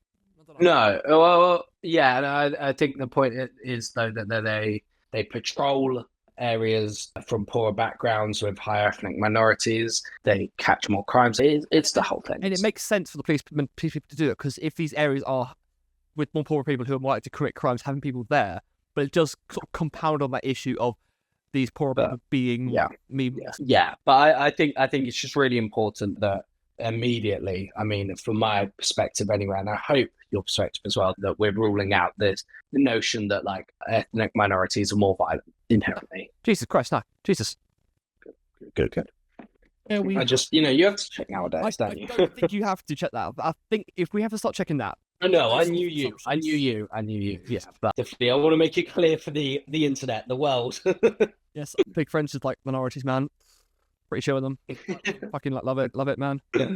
Just, I'm not. Charlie's not saying anything about it, so he might not be tired about with it. But I'm tight. Housing foreigners in our prisons disproportionately. Well, that's a great question. The Labour Party are like, you know what? That's a good point. We do need to save money. So actually, Labour are going to deport the foreign criminals. I think that makes sense. That could be a good argument. Yeah. Potentially. I think there are some problems with it, right? If they've committed a crime, so do they need to be treated by us? Potentially. The punishment is they're in our country. You don't want to be there, so the punishment is you going back there. Yeah, but there's a strong argument to be made that they're say, if a French citizen committed a crime, we send them to the French authorities. Yeah, I think that's what would happen in most cases is they would get sent back to these authorities. But there obviously would be cases where maybe like they get sent back to their home country and the home country just doesn't give a shit about prosecuting them for what they did in English soil.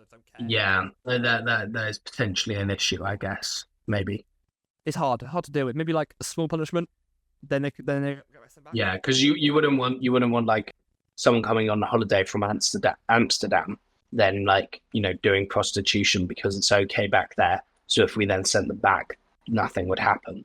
Or even if it was a crime, like even if it was like sexual assault in England, and they go back to their home country, and the government's like not really bothered, and it's like we don't care. Yeah. So it's free to. The Conservatives could have done this.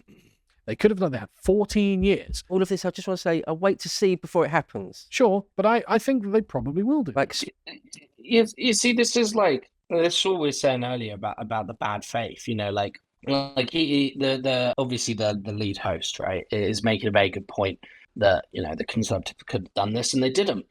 And then the guy in the middle with the blue background, he's just going, oh well, they might not do it. They might not do it yet. And it's like, well, if they're saying they're going to do it, like take them at their words, or like, do you know what I mean? We're talking about the concept of it. They're weighing it up here. Is it bad faith or defeatism though is the issue?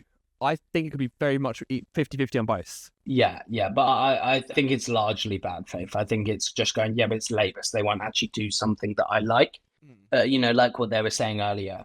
But, maybe I'm being bad faith here to him.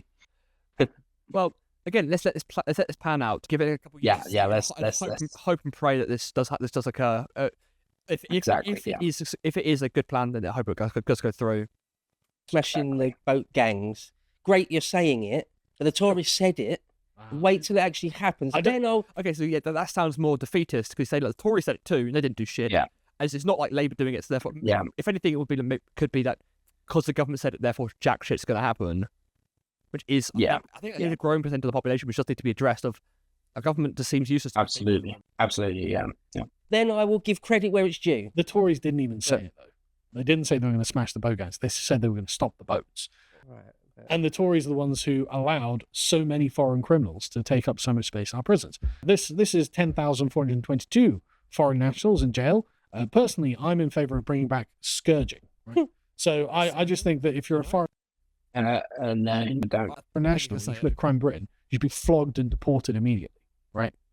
I don't think that's unreasonable. Okay. I think it's. But yeah, so flogging combined with deporting. Well, it's kind of what I was saying of like a small punishment, then you go. But I think maybe not flogging. Yeah, but not flogging. But not flogging. Again, I think he's speaking in. Is it what rhetoric? I think he's being a bit hyperbolic. Yeah. I think what if we boil down what they're trying to say? Metaphorical flogging. Metaphorical flogging, then send them back out, or just another punishment similar to that, where it's like it's a thing that can be done quickly. Potentially, I can potentially understand the arguments for a lot of these. Yeah. Yes.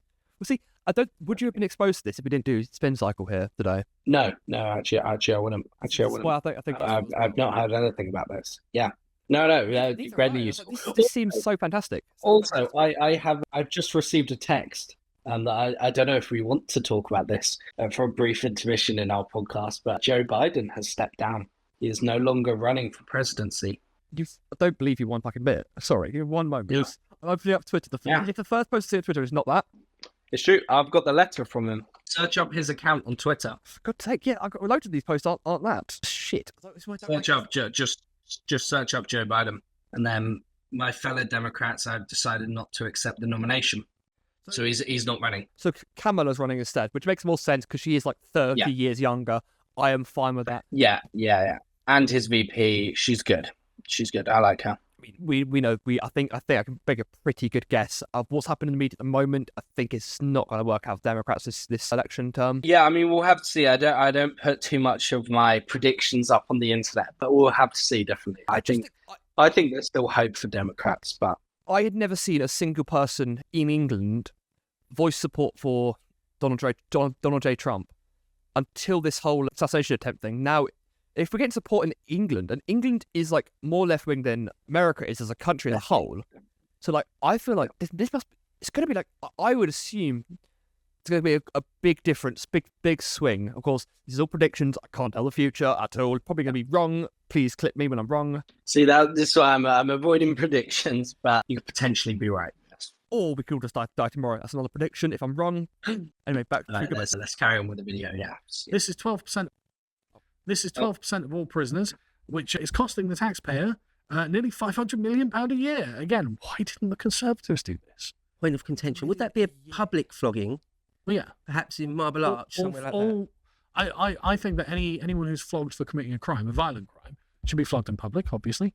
And there's still that's the difference. Because that's going more on my blend. Yeah, this is talk about actual flogging, which just inhumane and barbaric. I'm trying to think of a good faith argument here. Isn't it inhumane and barbaric to commit sexual crimes on people, though? Absolutely, which is why they should be punished for it, but not in an inhumane way. So, like, we already take away their civil liberties. Otherwise, there's no difference. Exactly. Exactly. Which is literally just mob rule again, which is. But the thing is, I strongly disagree with the death penalty, but I can understand some arguments for it. Okay. But flogging. I mean, I would rather get flogged than go to jail for 10 years. Much rather get flogged. Like, it doesn't even work as a deterrent. There's nothing. Yeah, really, you know.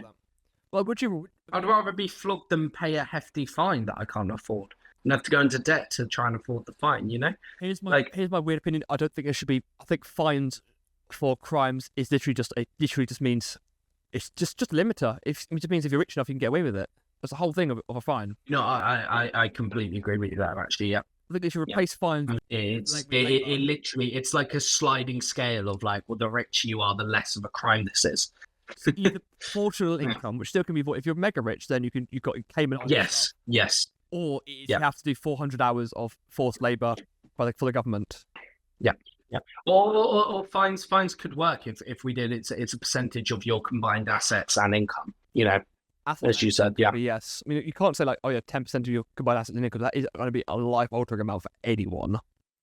Yeah, maybe less, but you could work it out. You know, maybe 5% of your income that year, you know, or something like that. That's just a tax bump up, basically. Where would that money go? You know? If it go into the government as a whole, I think. They'll go into the government. Yeah. I mean, you could even ring fence it, like it goes into being spent on policing or something like that. Yeah, go back into policing. But then the issue with that is then it's an incentive for police and police unions to then try and get more criminal arrests, because then they get more pay cut. Oh yeah, but not necessarily to their paycheck, but like, you know, to get more police on the streets and stuff like that. Like I don't know, maybe into prisons 20% of whatever the fine is goes towards, like, okay, it's domestic abuse thing, and then it goes into charities to domestic abuse by force. It has to go into these sort of cases for it. Yeah. So if it's a fine for domestic abuse, then it goes to help fund a charity that helps combat domestic abuse. Yeah. That's a great idea. Like a government committee on it or something like that, because then otherwise, then the whole thing is there could be business incentive from less scrupulous fucking charities. Yeah, there's so many fucking things. That's why I can't do politics, can't do government, because there's so many ways that people can be corrupted, and they will be corrupted. People just there is. I don't necessarily think will be, but I do think power corrupts over time. Yes. Definitely. And money. Rest. Many market towns across the country still have public stocks. Yeah. That are out and available in public squares. I mean, there's no reason we can't use them. Yeah. So generally on immigration, though, Labour have been very cagey about the numbers, as in they haven't given us any numbers. They've got an immigration policy in their manifesto. They've got 3 basic points, which are we're going to boost Britain's skills. So they're going to bring in people to fill skill gaps. They're going to reform the points-based immigration system. I'm not sure how that's going to work. Very easily. It's sort of like, are you an asset or are you a? Well, no. So they're saying Labour wants to change the current point-based system. Oh, I should add more points to make more things more qualified. Qualified, or is it? Do you think it'll be more of a? You want to? I believe I saw something about potentially upping the amount someone has to get paid to get a job here, or to count as a work visa, or something like that. I don't know. Labour are quite vague on it at the moment still. It is early days, to be fair. And you know what, I'll concede this point in the interest of cooperation, that definitely Labour's plans so far for immigration is we want to cut it and reduce it, but apart from setting up a border force, they haven't explained how. They want to decrease illegal migration, increase legal migration, but also decrease illegal migration at the same time. It's not. But they haven't really said as well, or numbers or anything. But I think a good 60-page PDF. Here's things we're going to do. Opinions, please. Something like that. Potentially, yeah, something like that. Yeah. And they're going to ban hiring from overseas for employers and recruitment agencies who break employment law. But they're not giving... Is that not already illegal? Don't know. I actually don't know. I would assume so. Maybe they're changing the laws and then... Yeah, I mean, I would hope it's illegal, and if not, I'm glad it will be made illegal. Because it's also not good. It's also not good for those who are working illegally because they have no safety nets. Exactly. Employment laws are good. We have them for a reason. But we should bring back child labour because clearly children you earn for the mine. Otherwise, they wouldn't play Minecraft. It's just true. Bring any numbers, any targets, or anything like that. So who knows? I think the legal immigration is still going to be through the roof. And so obviously all these legal migrants have to live somewhere. Therefore, mandatory housing targets. That's right. We're going to house all of these legal migrants all over the green belt. It's not just for legal migrants, it's for people who need it. Yeah, no. The Labour has mentioned nothing that links these two together. They've said they want to build houses. Separate point. We want to cut down illegal immigration and potentially increase legal migration. You can clearly tell these people are like seeing all these things and then go. They're trying to, yeah. It's all connected. Therefore, they're trying to discredit the government wanting to build homes by going. They're just going to give them to illegal migrants. Yeah. I can see exactly what they're thinking. Yeah, wonderful. One of our nice green sunlit areas. Look at that feckless pair right there. I know. Jesus Christ! What's the thing in a courthouse? What's it? Ad hominem. If you got an objection, it's literally just character assassination. Like defamation of character or something. Yeah, it's just why? Like what? Good politics, mate. You don't like the look of them. It happens a lot in politics. They're ugly, therefore. And this happens on both sides. I could think, can't remember in 2015, the whole thing in America was like, Trump has small hands, therefore he's bad. You could just talk about the issues with his campaign. You could do that. I don't think his appearance really matters that much. No, exactly. Yeah, exactly. Fills me with confidence. I don't know about you. In a way, though, I am kind of pleased that we finally have a government that actually accurately represents Britain, right? Incompetent middle managers and council estate slags. Whoa. That is spicy rhetoric. Jesus Christ. Yeah. I believe what he's referring to there is the fact that Angela Rayner grew up on a council estate. I think that's horrible to try and attack her for that when actually it's probably one of the best achievements in British politics that she came from a council estate and she made it all the way up here. That's pretty impressive. It's like, I started from the bottom, now I'm here. And that's what should be praised. Revering, yeah. So Keir Starmer should be praised because he went to University of Leeds, so therefore it's brilliant. Which I just found get a little Leeds in there. You got to bring that Leeds. Is it stand? Is the word I was thinking? Oh God, represent Leeds. Yeah.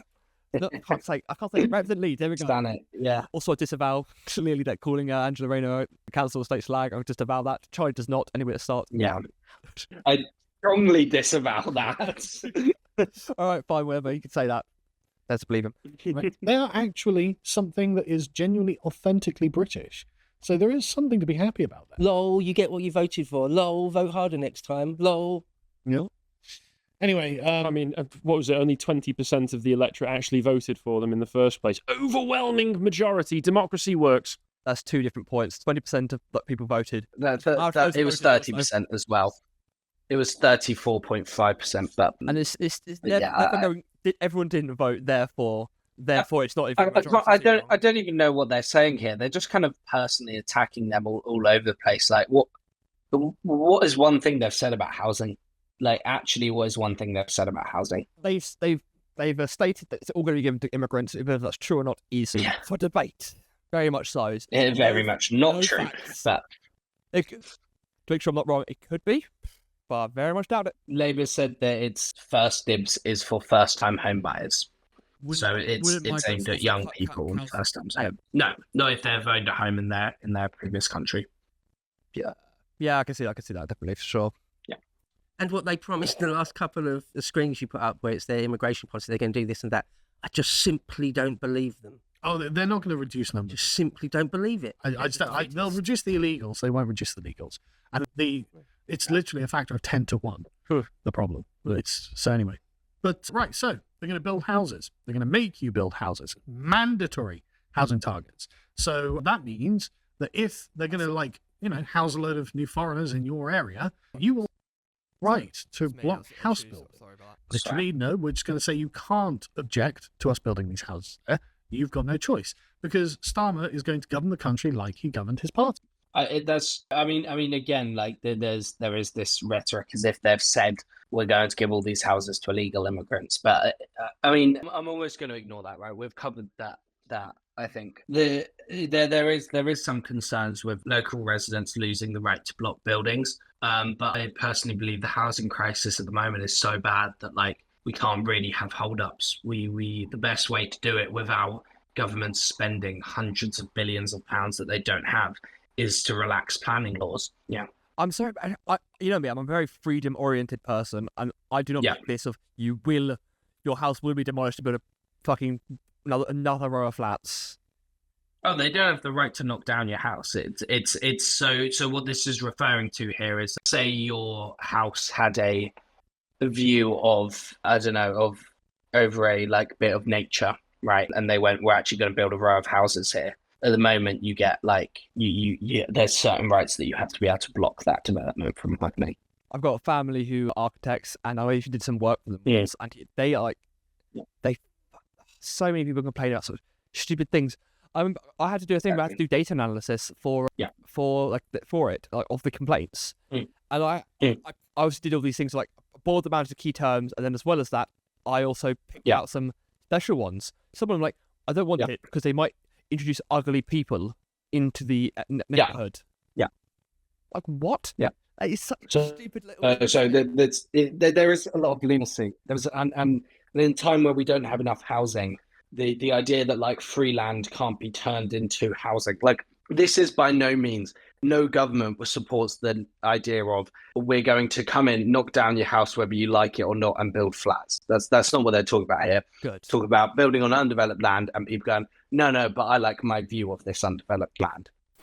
Yeah, I can see that. If you really like it that much, by the land. Yeah, and what I'll always say is, exactly, literally that. When you buy a house, you're not buying the right to the view. You're buying. You don't get that right. 20 acres. Yeah, exactly.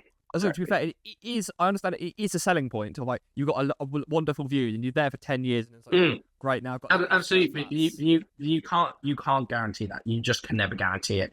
Any advice for any listeners buying a home? Don't buy a home purely based off a view, because you have no idea whether that view will be there or not. Don't buy a home because that's not your view. You don't own that view. Well, just don't buy a home. Live with your parents till you're at least 40. I think is probably the best economic thing to save for now. Solid plan.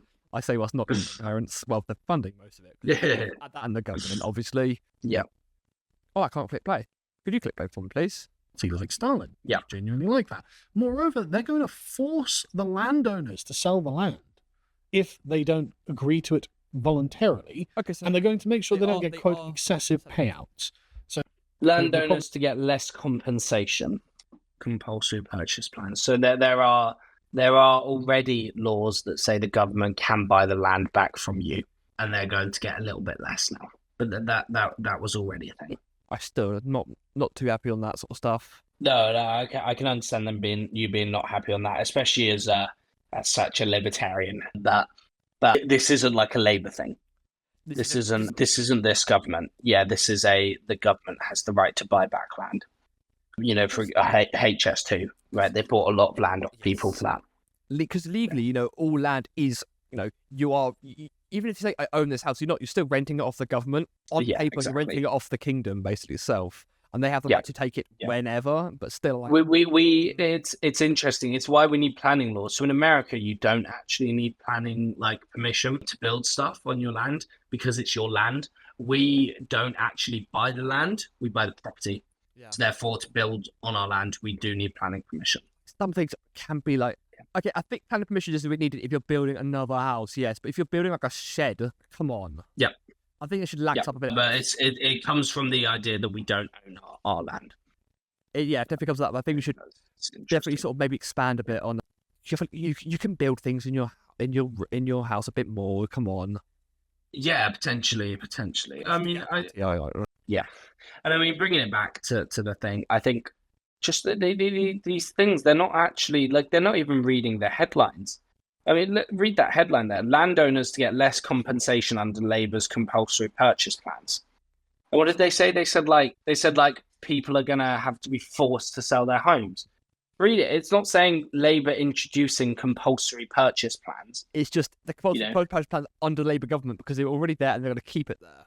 Yeah, and we're going to pay them less because we don't really have the money to pay them as much as we used to. Yeah, and if they were to go, yes, the Conservative did it as well, was also not good, then yeah, then they'll give them more leniency.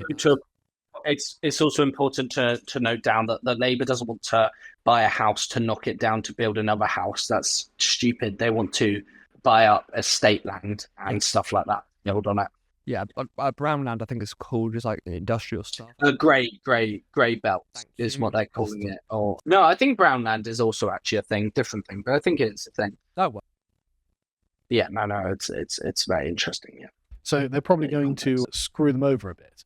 And just to be clear, this is what the green areas there. That's where they're going to be building Outside London, right? Outside Okay. big So major the cities. countryside.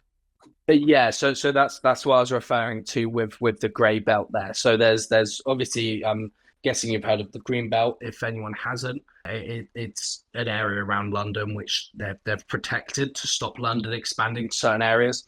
And Labour's talking about building on what they're calling a grey belt of it. So this is areas that don't actually have any natural beauty. You know, when you think of a green belt, you're thinking of like luscious green rolling hills with trees and wildlife and stuff. And there's some areas that are like that, absolutely. Labour's talking about building on bits of that aren't like that. I'm sure everyone's got. Go, really? Land is beautiful. You just haven't got the. You need to stop that and look at it. All right, you need to look and appreciate. That's very nice for you. You're right. You are right. So, but there's an area near me where it's largely dead bushes. There's the only wildlife that lives in that is rats, and I'm sure you could appreciate that for its own beauty. But in a city like Brighton, where house prices are astronomical, blocks of flats would probably look and feel nicer. As long as I think they've got to pass like an aesthetic committee first, because they've got to like look beautiful. I can agree with that. I mean, I should send you actually some of the plans for Labour's what they're calling their new towns and what they want them to look like. They are actually working with architects and lots of them. I'll send you some photos later because they are genuinely stunning. Some of the plans they're coming up with for what they want to build. Well, I'd like to, you know me. I love my aesthetics. I love my beauty. That's my main things to focus on in life, not money. They want to use the European style housing. It's called a soft density. So like 3-4 stories tall, but it looks like houses, not flats. You know, with shops and places to sit and trees and everything like that. So, as long as it's not America's idea of like walkable cities, as long as it's not that, a massive 60 floors, everything's 15-minute walk away. Yeah. It's too much. Yeah. Please, Yeah. It's ridiculous. It's ridiculous. So no, they definitely don't want to do that. Nice. In the suburbs around the biggest urban areas. So just the rural areas around the biggest urban areas. Yeah, more urban sprawl. It's just going to be concreted over. And house foreigners. You can see though that green belt is probably one of the only things that stops Manchester and Preston and other large cities from all being joined into some gigantic mega city, megatropolis dystopian nightmare in the northwest. They will have. Sorry, just like I don't understand. So the idea that, oh my god, they've like swallowed each other makes it dystopian. To be fair, like, I can understand that. I can understand that. I think small. Can you? Yeah, each city should have their own distinct cultural identity. You're right. Take Brighton, right? You're from Brighton as well. Yes. Or, well, you spent a long time here at least. Brighton was its own thing. Then it swallowed Hove, became Brighton and Hove. Then it merged with an area called Portslade. Then it merged with an area called Southwick. And it is joined to an area called Shoreham. Those are all joined. Those are all once individual places. Yeah. And you know what? Brighton's a much nicer place now that it's joined up. Yeah, because Hove is nice. There are things I want to do in Shoreham's. Well, there are things I want to do in Shoreham. There are things I want to do in Brighton. I like that I can get to them. Yeah, you know, I could definitely see that. But we're talking. And if we were sitting in this world where there were, but what other options are there? Where would they be okay with us building houses? I would like to ask these guys, like, where would they be all right with us building houses? I don't think they would be. Yeah, and it's crazy when home ownership is going down. We're not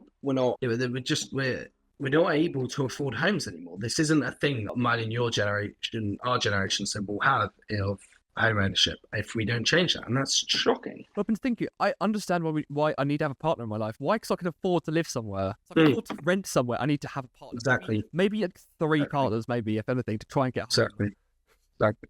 Yeah. Exactly. I think we get 3 wives, and maybe if we all together we can afford a down payment. Yeah, well, that's optimistic. One has to come from a lot of money, obviously, to be able to do that. But no, it is crazy. And then there's, I can see negatives to houses being built, but there's a negative to every single house that is built. Yes, there's always negatives. But I do think, England does have a distinct cultural identity that I do enjoy the aesthetic of it, and I enjoy the beauty of it. And I think if we were to stick to more, like, we're going to expand to this thing, it's going to be more suburban areas. If we were to do sort of maybe more, make it look more like buildings would be, then yes, I'd be fine with it. No. And as I said, we want to do like soft, or they want to do soft density. I mean, actually, because they're really nice. Let me just see if I can find photos. So if you can find a website with it, just send me the website, and we'll also be able to put it on the screen as well. Yeah, I'm going to send it to you now. That should work. There we go. Sent it. Oh, is that not sending? There we go. Sent it to you on Discord. I don't understand how Discord works. There we are. Okay. No, I replied to your message for some reason. Don't know why. I zoom in. Yeah. I mean, it's very low quality for some reason. Yeah, apologies. That's probably on me, but that type of housing with culture and ideas, Yeah, I can see these images here. It is beautiful. So obviously, this is more of like a sort of, I'd say like more Netherlands sort of vibe to it. Yeah. Well, that's what English buildings. Exactly. They want to take that on, but then give it English, that kind of Edwardian Victorian style twist to it. I think that would be a good idea. Obviously, with some changes, with modern amenities, and maybe not make it all exactly Edwardian, otherwise we're going to stagnate. No. Of course. But yeah, and lining it with like coffee, with shops and stuff like that, and little coffee spots and places to sit and listen to music. I fucking hate cobbled roads. Oh yeah, no, I'm not a fan of them. Not a fan of paved roads. Are much nicer. The whole area is covered with cityscape. Yeah, and Labour is going to make it mandatory. They're going to force you to sell your land, and they're going to stop locals from being able to block it. Lovely. So anyway, next on the list is banning the. I just think, just that is a very bad faith interpretation of that. I think it's what we expect. That's why we're here to sort of like call them out for it, and just. It's true. That is true. We're just here for the nuggets. Just here for the nuggets of truth. Yeah, exactly. The absurd ban on onshore wind farms. This is why I've said. Sorry, do you not want your entire country to look like Cybertron, covered in engineered pylons and? I do have to say, I do not like the idea of having wind farms everywhere. That's just me. It's my bias is as a nuclear engineer. I think we have better. How we've, as I said at the beginning of this, right? We've currently developed on 1% of land. How many wind turbines do you think we have to make to provide for the UK? And do we think that's going to take up the other 99% of it? Well, the issue is, because they're so tall, they're so visible from so far, and it is true, they are an eyesore, they do not look nice. So, like, even if they took up like 0.1% of the land, well, you'd want them to be near urban areas, of course, because that's, otherwise it's because they need the energy there, not in the fucking middle of nowhere. No, because you do build them in the middle. That's not true. I mean, look at the Rampion wind farm, the one just off the coast of Brighton. Yeah, it's like a kilometre away from us. Yeah, we can barely see it. If anything, it's improved the view. I guess I can understand. I can understand concerns about wind farm, but I think there's plenty of land in the UK that no one lives nearby, no one goes near it, and there's nothing wrong with building a couple of wind turbines. My only thing is they're not able to be 24/7. I think we should invest more in nuclear engineering. People just be educated on it. It's not fucking scary. I agree. It's not. It's actually the safest, the least deaths per year on average, even including disasters like Chernobyl and stuff like that. Communist mismanagement. Yeah. Definitely for nuclear energy, 100%. That's what I'm glad for.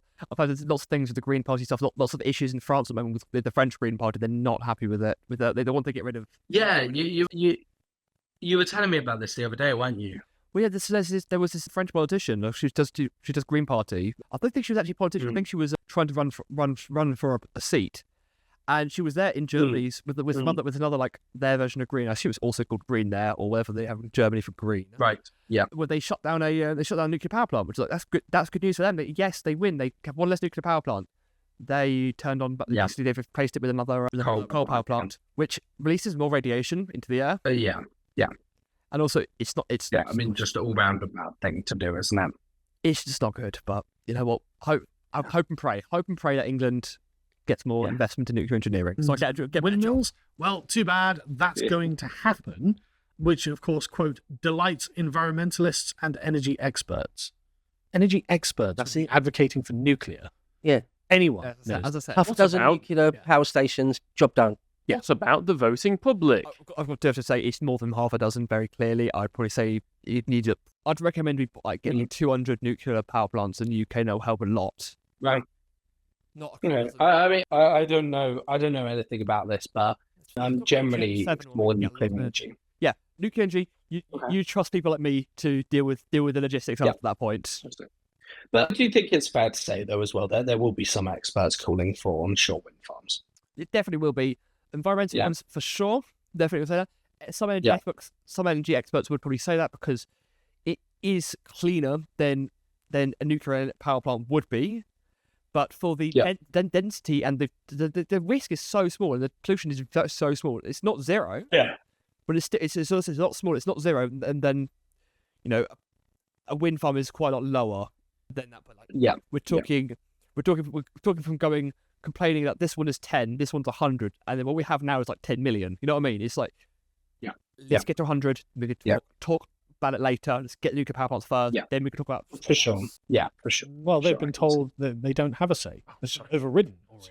Oh, I thought that Lowell, we voted for this though, Lowell. Yeah. Well, the Green Party, incidentally, are the ones coming out against this. No. Actually, because as one local MP pointed out, the pylons are ugly and people don't like it. True. They don't want this sort of thing. A shockingly sensible statement. It is, but then Miliband is in the Parliament being like, well, hang on a second. You want green energy, but you don't want the infrastructure to support green energy. Aren't you a hypocrite? Yes, they are, clearly. They are. Yeah.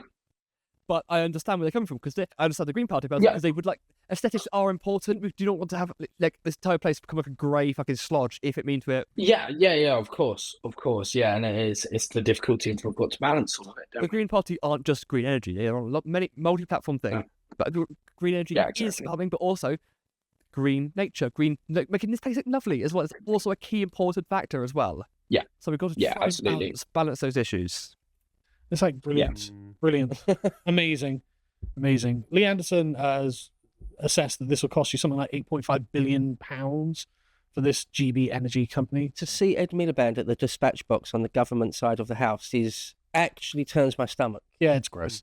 Okay, anyway, just to remember that Ed Miliband isn't even English. Irrelevant. Well, I mean, he eats bacon sandwiches. So. Oh, okay, sorry.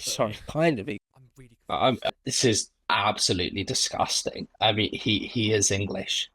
He's a British national. Yeah. He is. I mean, no, I don't know if he is English. Actually, he's a British national. He was the leader of the Labour Party.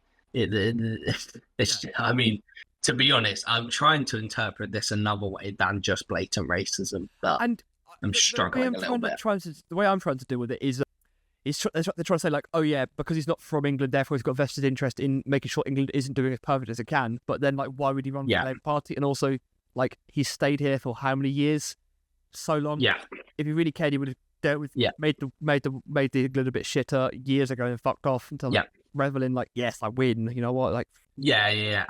Absolutely. Yeah. Anyway, it's just he was sorry.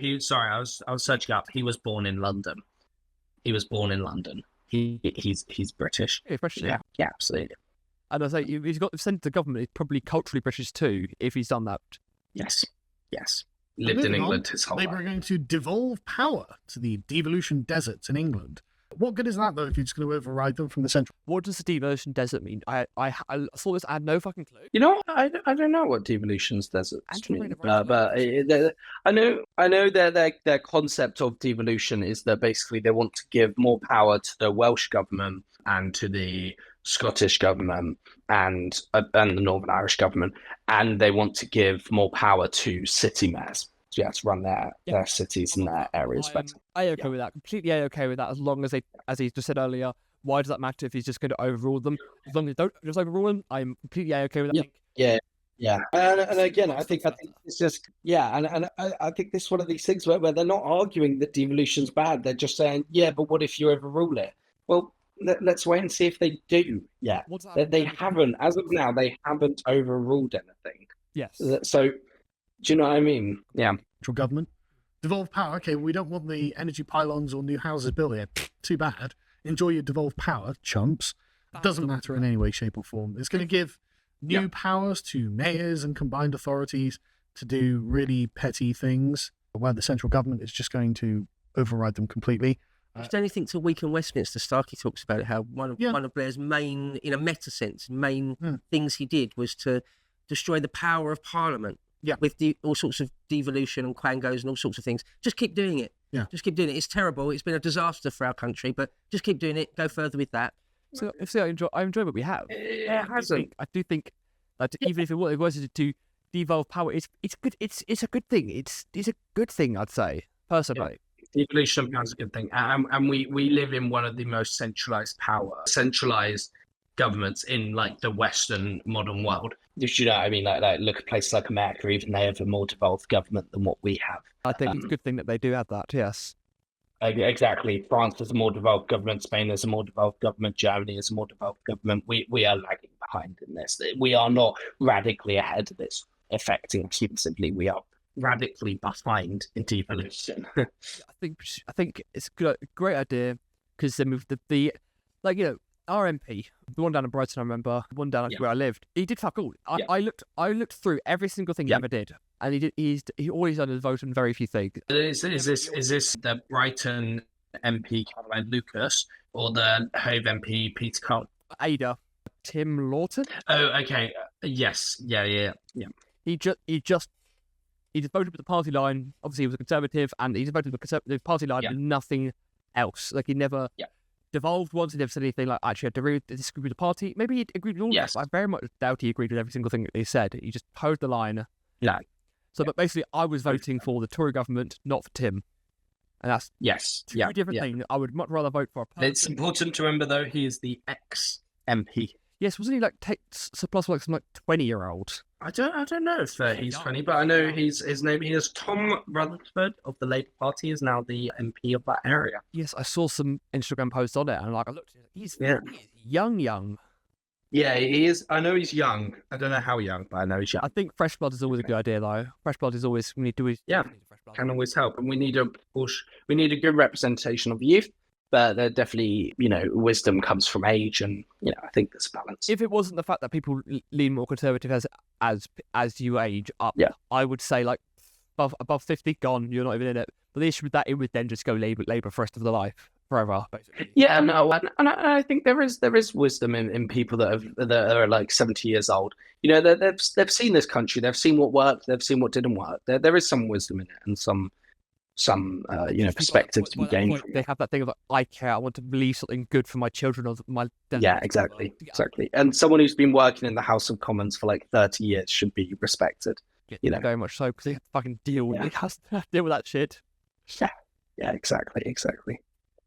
I mean, they're mad. Just the thing on the Ed Miliband thing. I don't know why that's surprising, because I was like, well, lots of people in our parliament aren't English, like loads of them. Well, like conservative. Exactly, and you wonder why that none of them have any care for our history, our culture, or destroying our... Again, though, I am struggling to see how the guy at the bottom's comment was anything but racist. Like born in London, English his whole life. What is this sentiment that he isn't English? Where does that come from? Therefore, he doesn't care about the history of our thing. Come on, he's like, I don't think he's only in London or something. Like what? I know a lot of people who were born in England, raised in England, are definitely full-blooded English, and they do not give a shit about my history. I can just say that for sure. Yeah, exactly.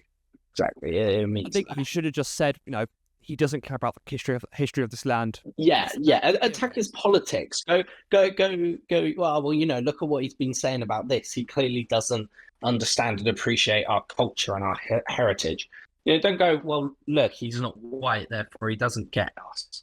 Like, best faith argument I can give for them is that he's saying he's not English as a shorthand for he's not English, therefore he doesn't care about the culture, doesn't know this.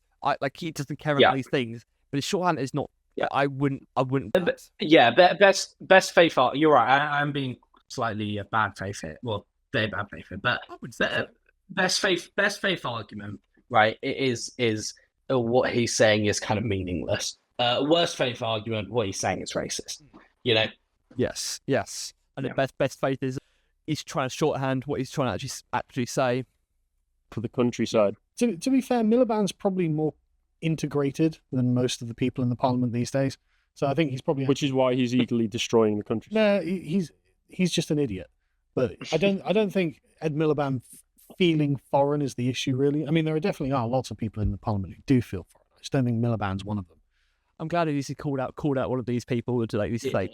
Yeah, exactly. I appreciate here that they've got discourse. They're not just agreeing with each other. They are challenging each other at points. Then they've got some rankings speaking over them as well. So Starmer's also going to hand powers to unions, workers, and tenants in the King's Speech. So if tip your landlords, definitely, and obviously you big union man, aren't you? Obviously, yes. I recently saw this argument from the libertarian side of unions are really good because they are literally workers controlling their labour, which is I never thought of it that way. I always think it's lefty commie nonsense, whatever. Like, no, very important. Yeah, absolutely. And I think it's important to remember that they aren't necessarily detrimental to an economy. I mean, look at a country like Germany, heavily unionized, and they're the fourth largest economy. And also, I do want to preface again. I always say things that, so if the state gets too big, that's an issue. If companies get too big, that's an issue. If unions get too big, it's an issue. Obviously, in America at the moment, there's big problems with their police union. It's so fucking huge. It's impossible to deal with them. Yeah. It's impossible to deal with them. They're so big. Right. Okay.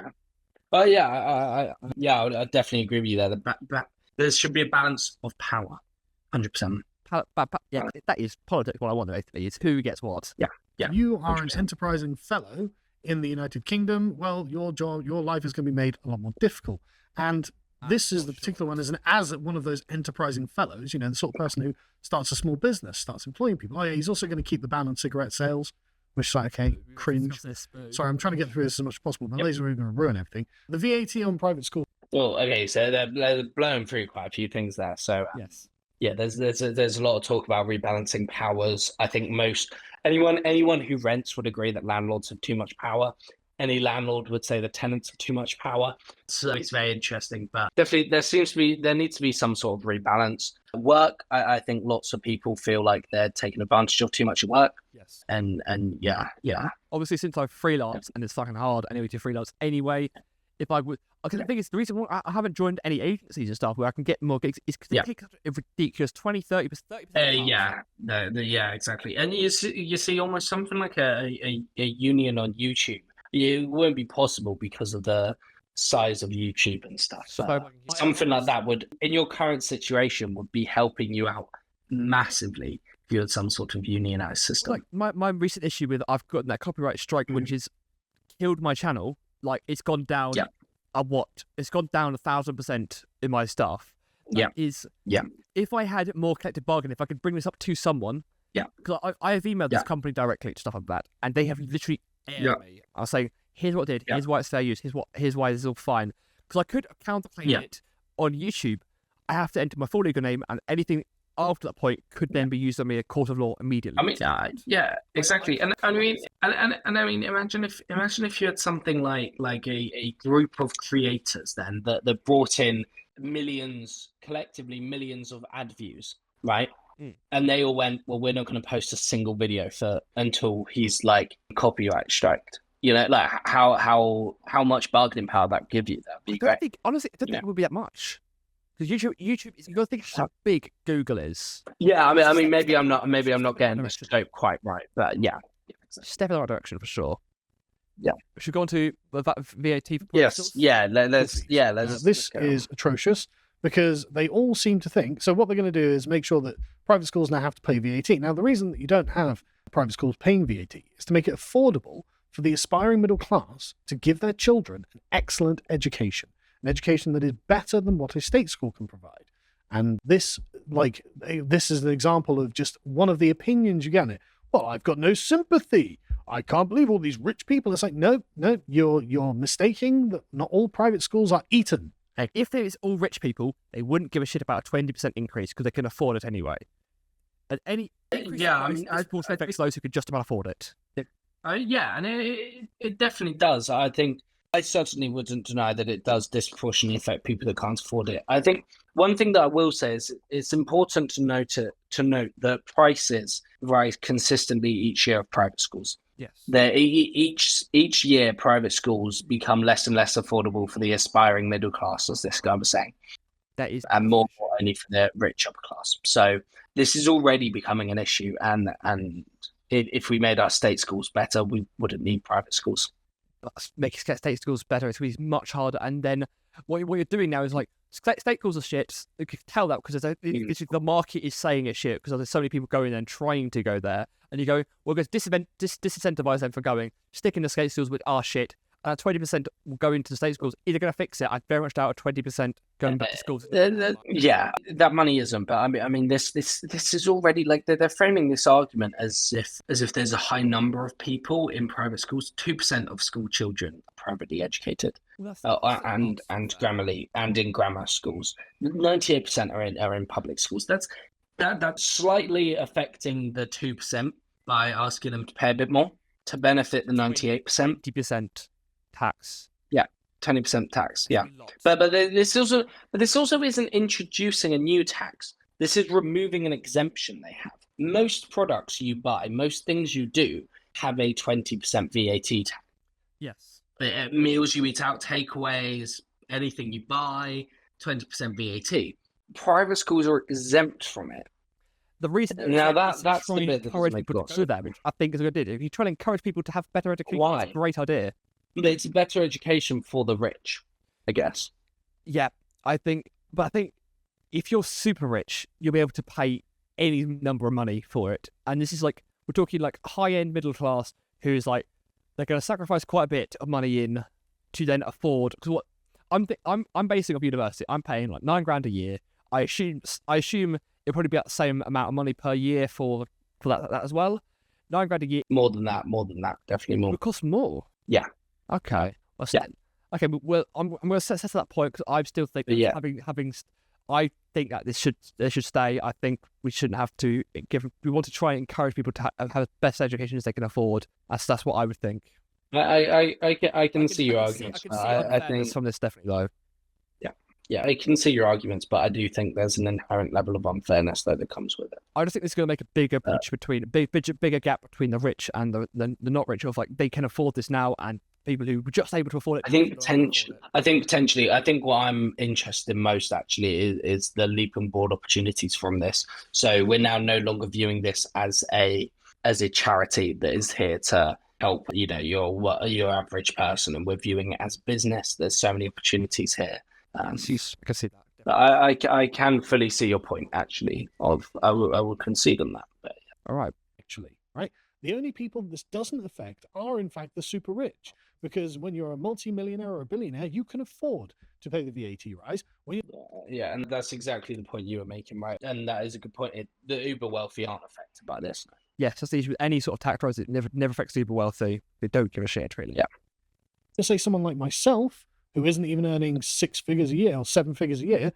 No, I'm not even earning 6 figures a year, right? But I send my children to a private school. You're affecting me. You're affecting my kids and their education. It's not like my kids come from a billionaire background. Classic leftist policy, the politics of resentment. 100%. That you're a kulak. Yeah, exactly. You've got a little bit of money, so you're the enemy now. You're the class enemy now. 100%. That's exactly what this is. And of course, I would say it's definitely exactly what it is, but I do see that sometimes happening in leftist circles where it's like if you've got it's like crabs in a bucket. We're always trying to bring each other down. I don't think it's not healthy. We need to raise everyone up as much as we can instead of bringing people down. Exactly. Yeah, I definitely think far left wing circles. Yeah, 100%. I don't think that's what this idea necessarily is. Kiss is not far left. We've got to definitely remember this. Yeah, exactly. He is quite centre. No, 100%. Yeah, 100%. Lots of private schools pointing out, this is a race to the bottom. What are you talking about? We're not all Eton. We're not the billionaire. Princes don't send their sons to like, some Yorkshire private school that costs 10 grand a year. 10 grand a year, that's a lot of money. But if you're earning 50 grand a year, you'd be like, okay, we'll go without, I won't buy a car or something. I'll send my kid to a private school. That's me being upwardly mobile and building generational wealth. And the Labour Party are like, oh, smash that down. You're not having that. And so I'm really resentful about this. Again, if possible, if we were able to have state schools be on the same level of goodness as a private school would be, then I'll be completely okay with this sort of stuff. But the issue, but even what he's saying, that 50 grand a year is above the average wage. That makes you some of the privileged few already. Yes, it was to try and make it stay that way, is what he's trying to say. Which it's not an ignoble thing. It's not him being greedy. It's like he's lucky enough to. I could tell it. I think he built this business himself. He's like, I want my kids to be able to do the same thing. I can get the drive for wanting to send your kid there for personal reasons. But I think the argument that private schools promote social mobility is flawed, definitely. Economic mobility, maybe. Social mobility, I'm not too sure on that one. No, I disagree with both, probably. But okay. I really hate this policy. But on the plus side, there are going to be billions more to Ukraine. Billions. It's the centre of Starmer's government. Building houses for Somalis and Afghans. So that's what the VAT rise is for, presumably. No, the VAT rise for the school is, for the schools in particular, is to make sure that they can hire 6,500 new teachers for the foreign children who will be educated in Britain.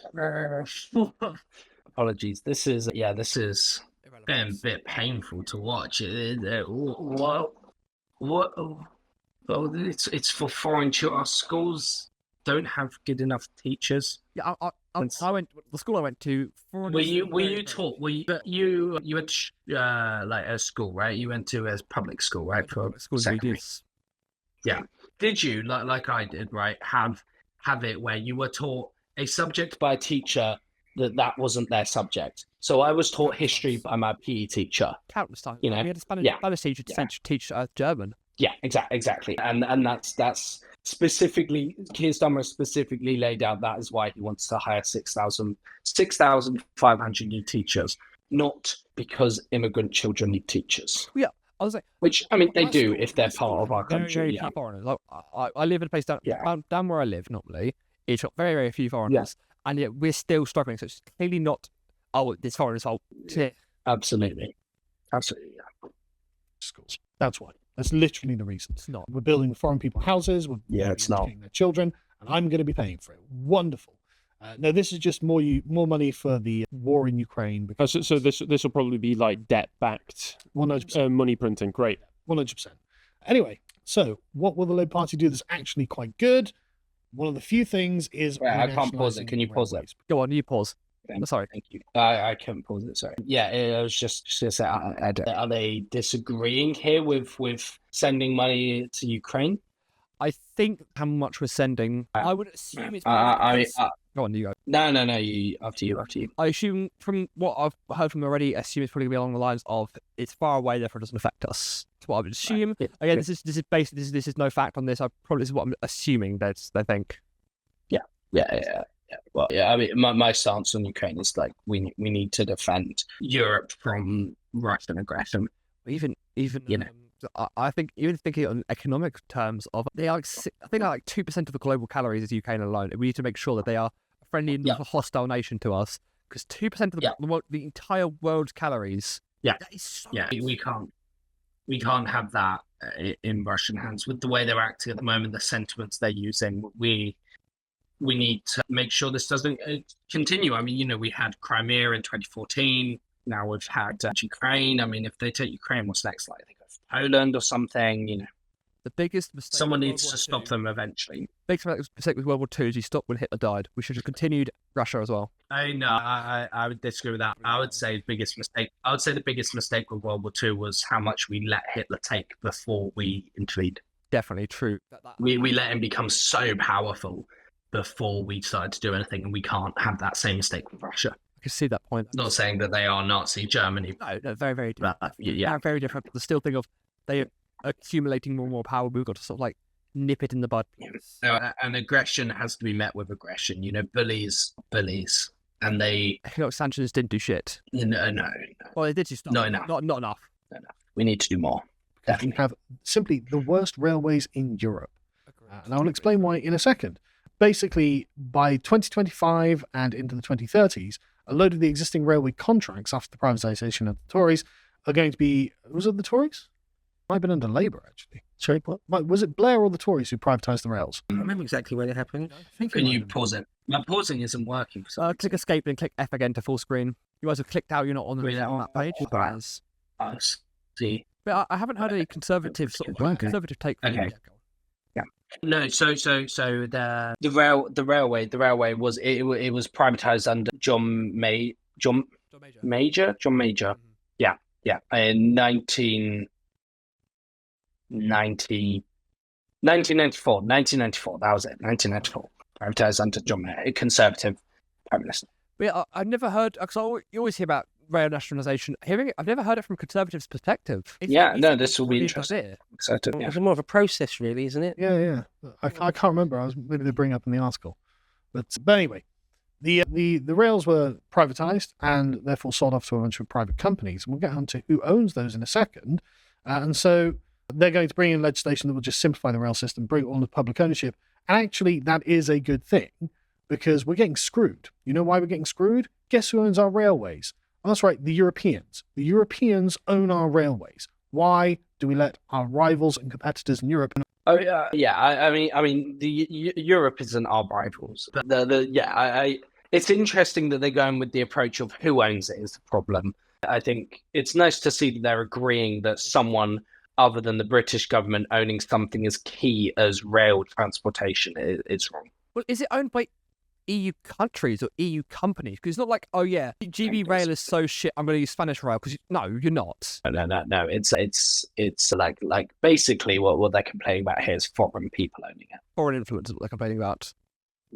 Yeah. I can understand foreign influence sometimes, but like, Well, I mean, I can get the argument that something like rail does need to be. We need to have a sense of security around it. Like with energy. yes. But I would say the issue isn't which foreign country is owning it. It's the fact that it's not publicly owned. yeah, if it's not owned by Britain, it's kind of a little bit of a concern. So we agree with like the what. I think we're disagreeing with the specifics. But the general thing we're kind of all seem to be in agreement on. We're here for the nugget. I think it's something that the phrase Exactly. I keep on using the rest of my life. I think we're here for that nugget. Here for the nugget. I don't want that to be a catchphrase because it just adds a bit fecal, isn't it? That's just me. It sounds like taking a shit. Yeah, we're here for a nugget. Here for the nugget, I'm man. going to start using that now. No goddamn railways, right? So the West Coast Main Line connecting London, Birmingham, Manchester and Glasgow are operated by the Italian state rail operator. Okay, so it's owned by the Italian government then. State rail operator. So it's owned by the company that owns the Italian one, I think not the Italian government. I think they're so closely intertwined. I would assume. Potentially, it isn't the Italian government aren't going, oh, we're going to delay their trains. Because it's funny. But- I think they'll probably just increase costs and try and milk as much money as they can because they don't give a shit about the English people that are far away.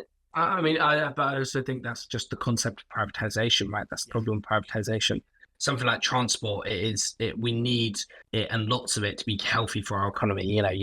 Companies will jack up prices because people don't have a lot of options, but then over time people transport less, which suppresses economy. There's a whole host of issues. My there. issue I've always had with privatization, if it gets take it back to the government, is I don't trust the government not to go increase the prices every single year. This will.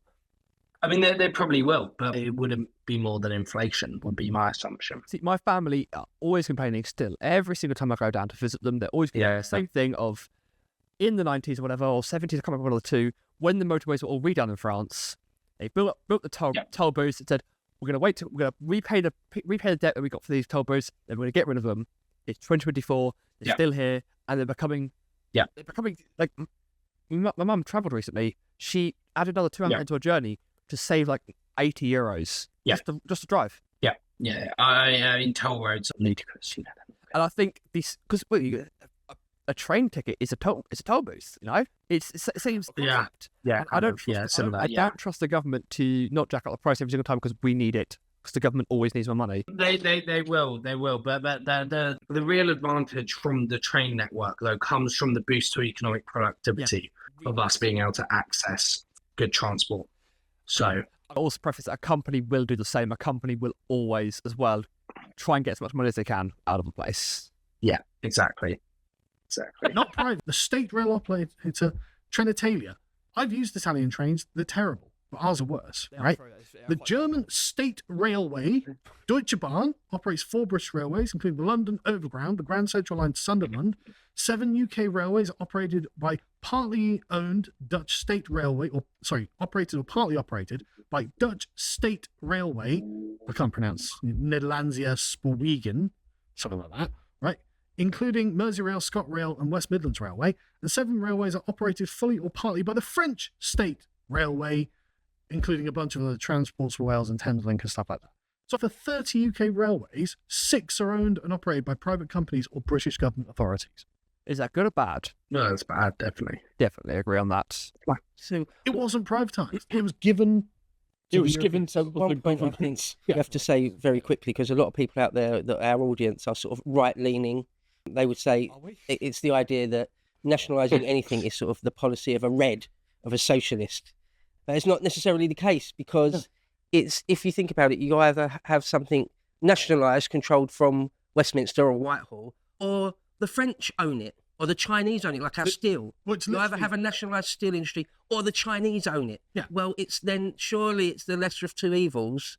Exactly. To have it nationalised here. I think having a foreign company is not a greater evil. That it's not always going to be a greater evil than having the government do it. No. Cliche, but I can understand that. I can understand their concerns for sure. Yeah, absolutely. It's still going to be run by a bunch of incompetents that might not still have our interests at heart in London, or rather that than Beijing or Paris. No. Sure, but it's literally Right? the Germans, the Dutch. I would rather it be an English company, because then the buck is easier to stop it. Because it's so far away. It's And I've been trying to impart my optimism. I would like to believe the government does have citizens' best interests at heart. I like to believe it too. Yeah. Just leave it at that. Yeah. Leave it vague like that. The Italians and the French who own our railways. But it's the state. Those states own our railways. So they're not private. Right? They're not privatised.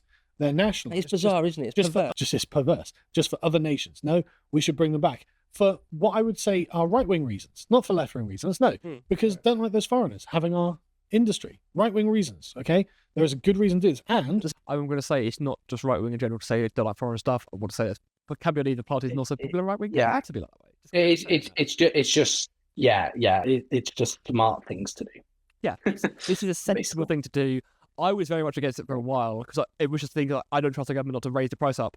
But listening to more stuff on it, and also this also helps as well. Like, he is right. We just Companies will jack the price up there as well. Yeah, companies jack up the price. Government will jack up the price. With a company, the most you can do is vote with your wallet. And I can't really vote with my wallet because I need to use a train. I need to. Exactly, and there's no option, right? If I wanted to visit you, right, we're currently in different cities. If I wanted to come up to you, I have one choice of that. That's it. You have to use I have to use Southern Rail to leave my bit. Yeah. To leave Brighton, I have to use Southern Rail, no matter what. I don't get an option. So this idea that I can vote with my wallet isn't true.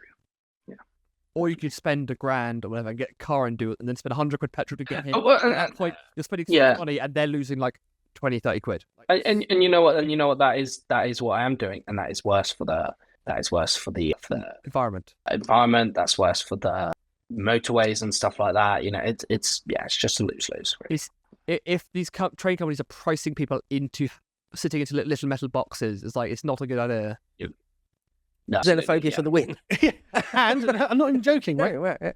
They're exploiting us, right? We are paying the most expensive train journeys in all of Europe, right? For comparable distances, in Germany, costs £9 to travel 120 miles from Berlin to Dresden, whereas a similar journey from London to Birmingham is £35. It's unbelievable. To get from here to London is 50 quid. It's that's an hour. Yeah. That is unbelievable. To go from Madrid to Barcelona is £53, whereas to get from the same distance from London to Edinburgh is £106. So we're being totally rinsed here. No, this absolutely should. And the final thing, just to close this off, is that for some reason the Conservatives decided to make it that you probably wouldn't get prosecuted for stealing less than £200 worth of goods, and the Labour Party we're going to get rid of that. because that's bonkers. It's like, yes, that is bonkers. I don't know why the Conservatives did it. No, it's crazy. Oh, I would just go to the fucking co-op and rob £199 worth of shit. It's crazy, and it comes from that they weren't building prisons because they're wasting money on stupid policies, and so then they needed a way of reducing the amount of people we arrest. So they just went, as long as it's under 200, you're okay. I remember when this happened in America, there was a big stink about it because like it's thinking like $400, something like that. So it was stupidly large. Yeah. And it's just like so. Like these are small crimes and stuff. And I understand these people are like, oh, the business don't care. About... I think it's like the big business. It still fucking matters. It still matters. Yeah. Well, then my weekly shopping should just be free, essentially.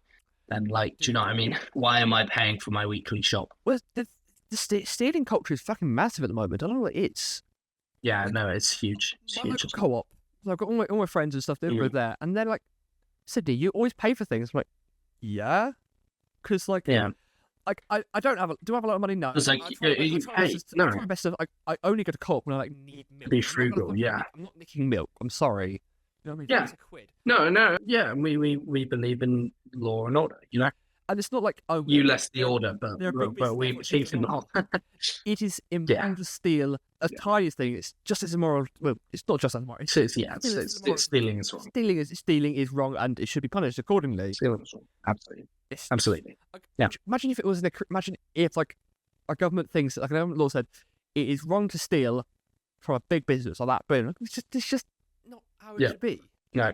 Should we finish this off then? No. So that's let's go for it. good. So, I mean, credit where credit's due, even if it's one tiny bit of their policy program, that is better. So surely, I think there as well. We've found our SpinCycle almost. You know, we've found it. We've broken the kind of, I don't know, that we found middle ground there. You know, easy found middle ground. We really did. Sure. I guess in the end, we strongly all agreed. And let's finish it off. Sorry. I do need to pause. Oh, it's not letting me. The Labour Party are going to do a bunch of stuff that's absolutely atrocious and will continue to ruin the country. But they will deport foreign criminals, return the boats to the continent, renationalise the railways so the foreigners don't get to control them, and make shoplifting a crime again. Thank God. Thank God something good's happening. I hope you appreciate it. Yeah. I mean, that's really interesting. You know, we found lots of middle ground there and lots of... Sure. Yeah, and as they summarised actually quite nicely for us in a way, basically all of what they said we kind of agreed with, which making you sound like a massive, massive Labour supporter. I never said I was a Labour supporter. I never said I was a Tory supporter. I think I personally think both are right bastards. All right, I am very disillusioned with politics in general. I think it's a waste of time, but I think I should try and focus. You see, making it not try to actually bring political change. I think that's interesting because I don't think you are disillusioned by politics because you're making a political podcast, but I think you're disillusioned by the current political parties and from the current political system. That is not from politics itself. Be correct. Like if I could, I would vote for pedantic. I know. No, it's not pedantic. I need to be more clear with what I say, and you are completely correct that it is not politics as a whole, as a concept. No, politics as a whole and a concept is a good idea, and obviously I wish to have my voice heard and stuff. But I feel like what's happening at the moment is just not working out at all for any. Honestly, I don't think it's working out for anyone in general. Not just like, oh, I'm not feeling represented, so I'm doing this. I feel no one is feeling represented. Truly deep down. Yeah, definitely. Definitely. No, absolutely. You are the president of the Labour Society at the moment. How well represented do you feel by Keir Starmer himself? Like on a scale of 1 to 10? Bloody difficult question. I'm actually quite a centrist, so he does kind of align with a lot of my positions. So I'd say quite strongly, but there's the vast majority of people in my society are a lot more left-wing than me and feel very, very unrepresented by him. I'm glad we've got sensible voice. So I'm not saying that just because you're far left, therefore you're just not a sensible voice. It's just moderate voices will always prevail and are always better that way. Like easier to have I strongly believe so, and I think it's great to have, you know, some more radical views on certain things, but I definitely think the person leading the country should be, you know, much more moderate and controlled with their views. People who are radicalised, they're radicalised around a nugget of truth. Again, that nugget is so important to them. They form this. They whip themselves up to a frenzy. Like I assume if we saw a couple of your Labour friends here onto this thing to watch this video and then converse with me, would there be arguments flying, do you think? Oh yeah. They would have used a lot stronger. Most of them wouldn't have watched it, I would say. Just out of sheer, because they're right wing, therefore it is not a good thing to bother watching. Yeah, and to be fair, there were points where I struggled watching it, but I will always hear someone out. I will always listen to someone's opinion, no matter what it is. Absolutely, because now we're able to. We've counted every single point. Obviously, they haven't heard it. I very much doubt they will. Yeah. So I'll see what happens. Let's see if we can get like a direct comment back. And so what we've done a 3-hour thing. They send back a 6-hour one, and we do like a 12-hour back. I think it's like perfect. Oh, well, so did they send this to us then? No, they didn't send it to us. I think I'll find a way to send it to them. Then they send them something back. We'll see what happens. Yeah, we'll see what happens. Absolutely. I think as well. We should. I want to find a like left-wing video for next time and really kind of dissect that. I think that'd be interesting. Can I ask? Could it be quite a far left video, so like something you'd be disagreeing about? Yeah. As well? No. Absolutely. That's what I'm thinking. Like a kind of proper like why we need communism type thing. I don't want a struggle session from you of like, said to you, agree with everything I say. I don't. We're not. No. I want to keep finding content that we both disagree with. I think that format's quite fun. That where we're both kind of disagree. It's not fun content to watch someone watch something and go, yep, makes sense. I agree with you. You know, like yeah. You want counterpoints and flying arguments, but I would love to get like quite a far left wing one that we're like, no, bloody, capitalism's great, all that kind of thing. Yeah, I want to hear you defend capitalism. I've never heard you defend it in my life. No, I am a strong defender of capitalism. You should come along to one of my Labour sock things. Or where like, I literally they're having to be like, capitalism works. being like holding on suit the US flag and shit like that. Just thinking I'm proud to be American. Am I anywhere close to American? I think the closest I am to being American is that I'm French, which is pretty close to being American. About it. I'd love to. And obviously, whenever you come round to visit, I'll bring you in the podcast suite. Yes. We've got multiple suites. I've got access to. I've got loads of people. I've got those contacts to get us like proper beautiful 60 minutes. That would be so cool. That's going to be so cool. And I'll get a microphone for it. And this was so much fun. I really, really enjoyed this, actually. Let's do a little post-dissect. So we've said, we've agreed on a lot of things and stuff. If you were to be able, let's say I was able to send this message to them, what would you tell them to like ease up on and what they agreed and disagreed upon? I would, my main thing I'd really want to get through to them is that please attack the points. Please look at the points themselves. Don't bring in these other things. There was a lot of like, building new homes bad because it's just going to go to immigrants. You don't know that step, so assess whether the building homes is good or bad. They made a couple of good points. I personally disagree with their points on the house building, like why it was bad. But they eventually got around to making some good points. But they started off by going, yeah, but it's all bad anyway because it's going to go to immigrants. And that's if you don't know that, if this was we're building 1.5 million homes for immigrants. Great. Yeah, then but it's not. Point, yes. Yeah. They're attacking a point that doesn't exist. And that would be my main thing. It is not any one of their stances. It's just attack the logic of it, attack the policy of it, attack the politics of it, not the person and not some made up scenario. I think that's the biggest thing is they made up scenarios that was happening that don't exist and then attack that. See, I think it was probably that they make it all seem so interconnected. Where I think there's a lot of disparate points that if you connect them together, like they're able to paint a pretty good picture of what's going to happen. Like if I was there and like sort of glazed over a bit, half asleep, I get exactly what they say would be correct. But as what we're doing here, we're breaking this stuff down. We're able to go. This is just too many different things, and like bring all these together again. We talk about all these points, but I think separate them and sort of like add a little bit like a stopgap in between them. Yeah. Like these are all different things that happen, and maybe absolutely. At the end come all together and say, "Here's what I think. This will all come together." Yeah, absolutely. Absolutely, yeah. And let me pose a question to you then. What is if you could give like one note to them in terms of what they did well? What do you think? They were very fair to the Labour Party. I think in the overall, because I expected them to be a lot worse. These are clearly a conservative source. I thought they were on the non-stop attack, but they were pretty reasonable on quite a lot of things. They're not as radical as I thought they would be. Okay, right, yeah. Which obviously, from our point of view, is a good thing. Yeah, I'm not going to be like, oh, because you're centre, therefore you're good. Because it's not. No. You can be far left, far right. Because if you truly believe these points are so important that you have to be this radical, then I completely sympathise and understand. But I just will not agree with you on this. I will agree with on only the nuggets. I'll only ever agree to. Yeah, exactly. And but yeah, I think you do make a good point. They were very, very kind of, they gave Labour a fair shot. A lot of it, even in their summary at the end, saying that like they think so far it's off to a good start. My main issue I do want to say though, I want to put out is that very rarely they scroll past the headline. Yeah, and I assume for each of them they have all read through the whole article beforehand. It's not cost effective, time effective is the real word I should be saying. Not time effective for us for them to read the whole thing with us like a story time thing. Yeah, definitely. But I feel like it should have like said every so often. It's like, and if you want to read more about it, the links are here to. This is where you access it. Yeah, read it all full.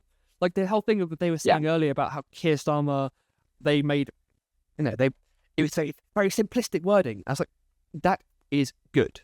It is nice. I enjoy that because it's easy to digest for the common man. Even not like, oh, you've got to be. But he's dumbed it down for the stupid to understand. No, it's like if I don't have like casually and go, yep, simple points, but they're basically bullet points, and that's no matter how much. Yeah. I'm not doing English like as a degree or anything, but I know short, sweet, simple, and only like. No unnecessary information. Just have it simple. I say that I've read a 3-hour thing, but what we're saying is we are clear with our points, and he is clear with his points, and that is very much. I very much enjoyed it. Absolutely. No, it was very good to watch. And I'm glad you didn't get more infuriated. I thought you would get a bit more infuriated because I was quite peeved. I tried my best to like keep it cool and stuff. There were lots of points where I was like, did that. Oh shit, what they're saying is just wrong. But as I said, we're here to find the middle ground. We're here to find the nuggets of knowledge. We're here to just kind of dissect things and really kind of break down echo chambers, I think, as well. And I don't think you do that with name calling or getting loud. You do that with, showing mutual respect and stuff. Absolutely. Well, thanks everyone for listening to SpinCycle. I have been Sid, and of course this has been Charlie as well. Thanks so much for listening. Hopefully, and see you next time.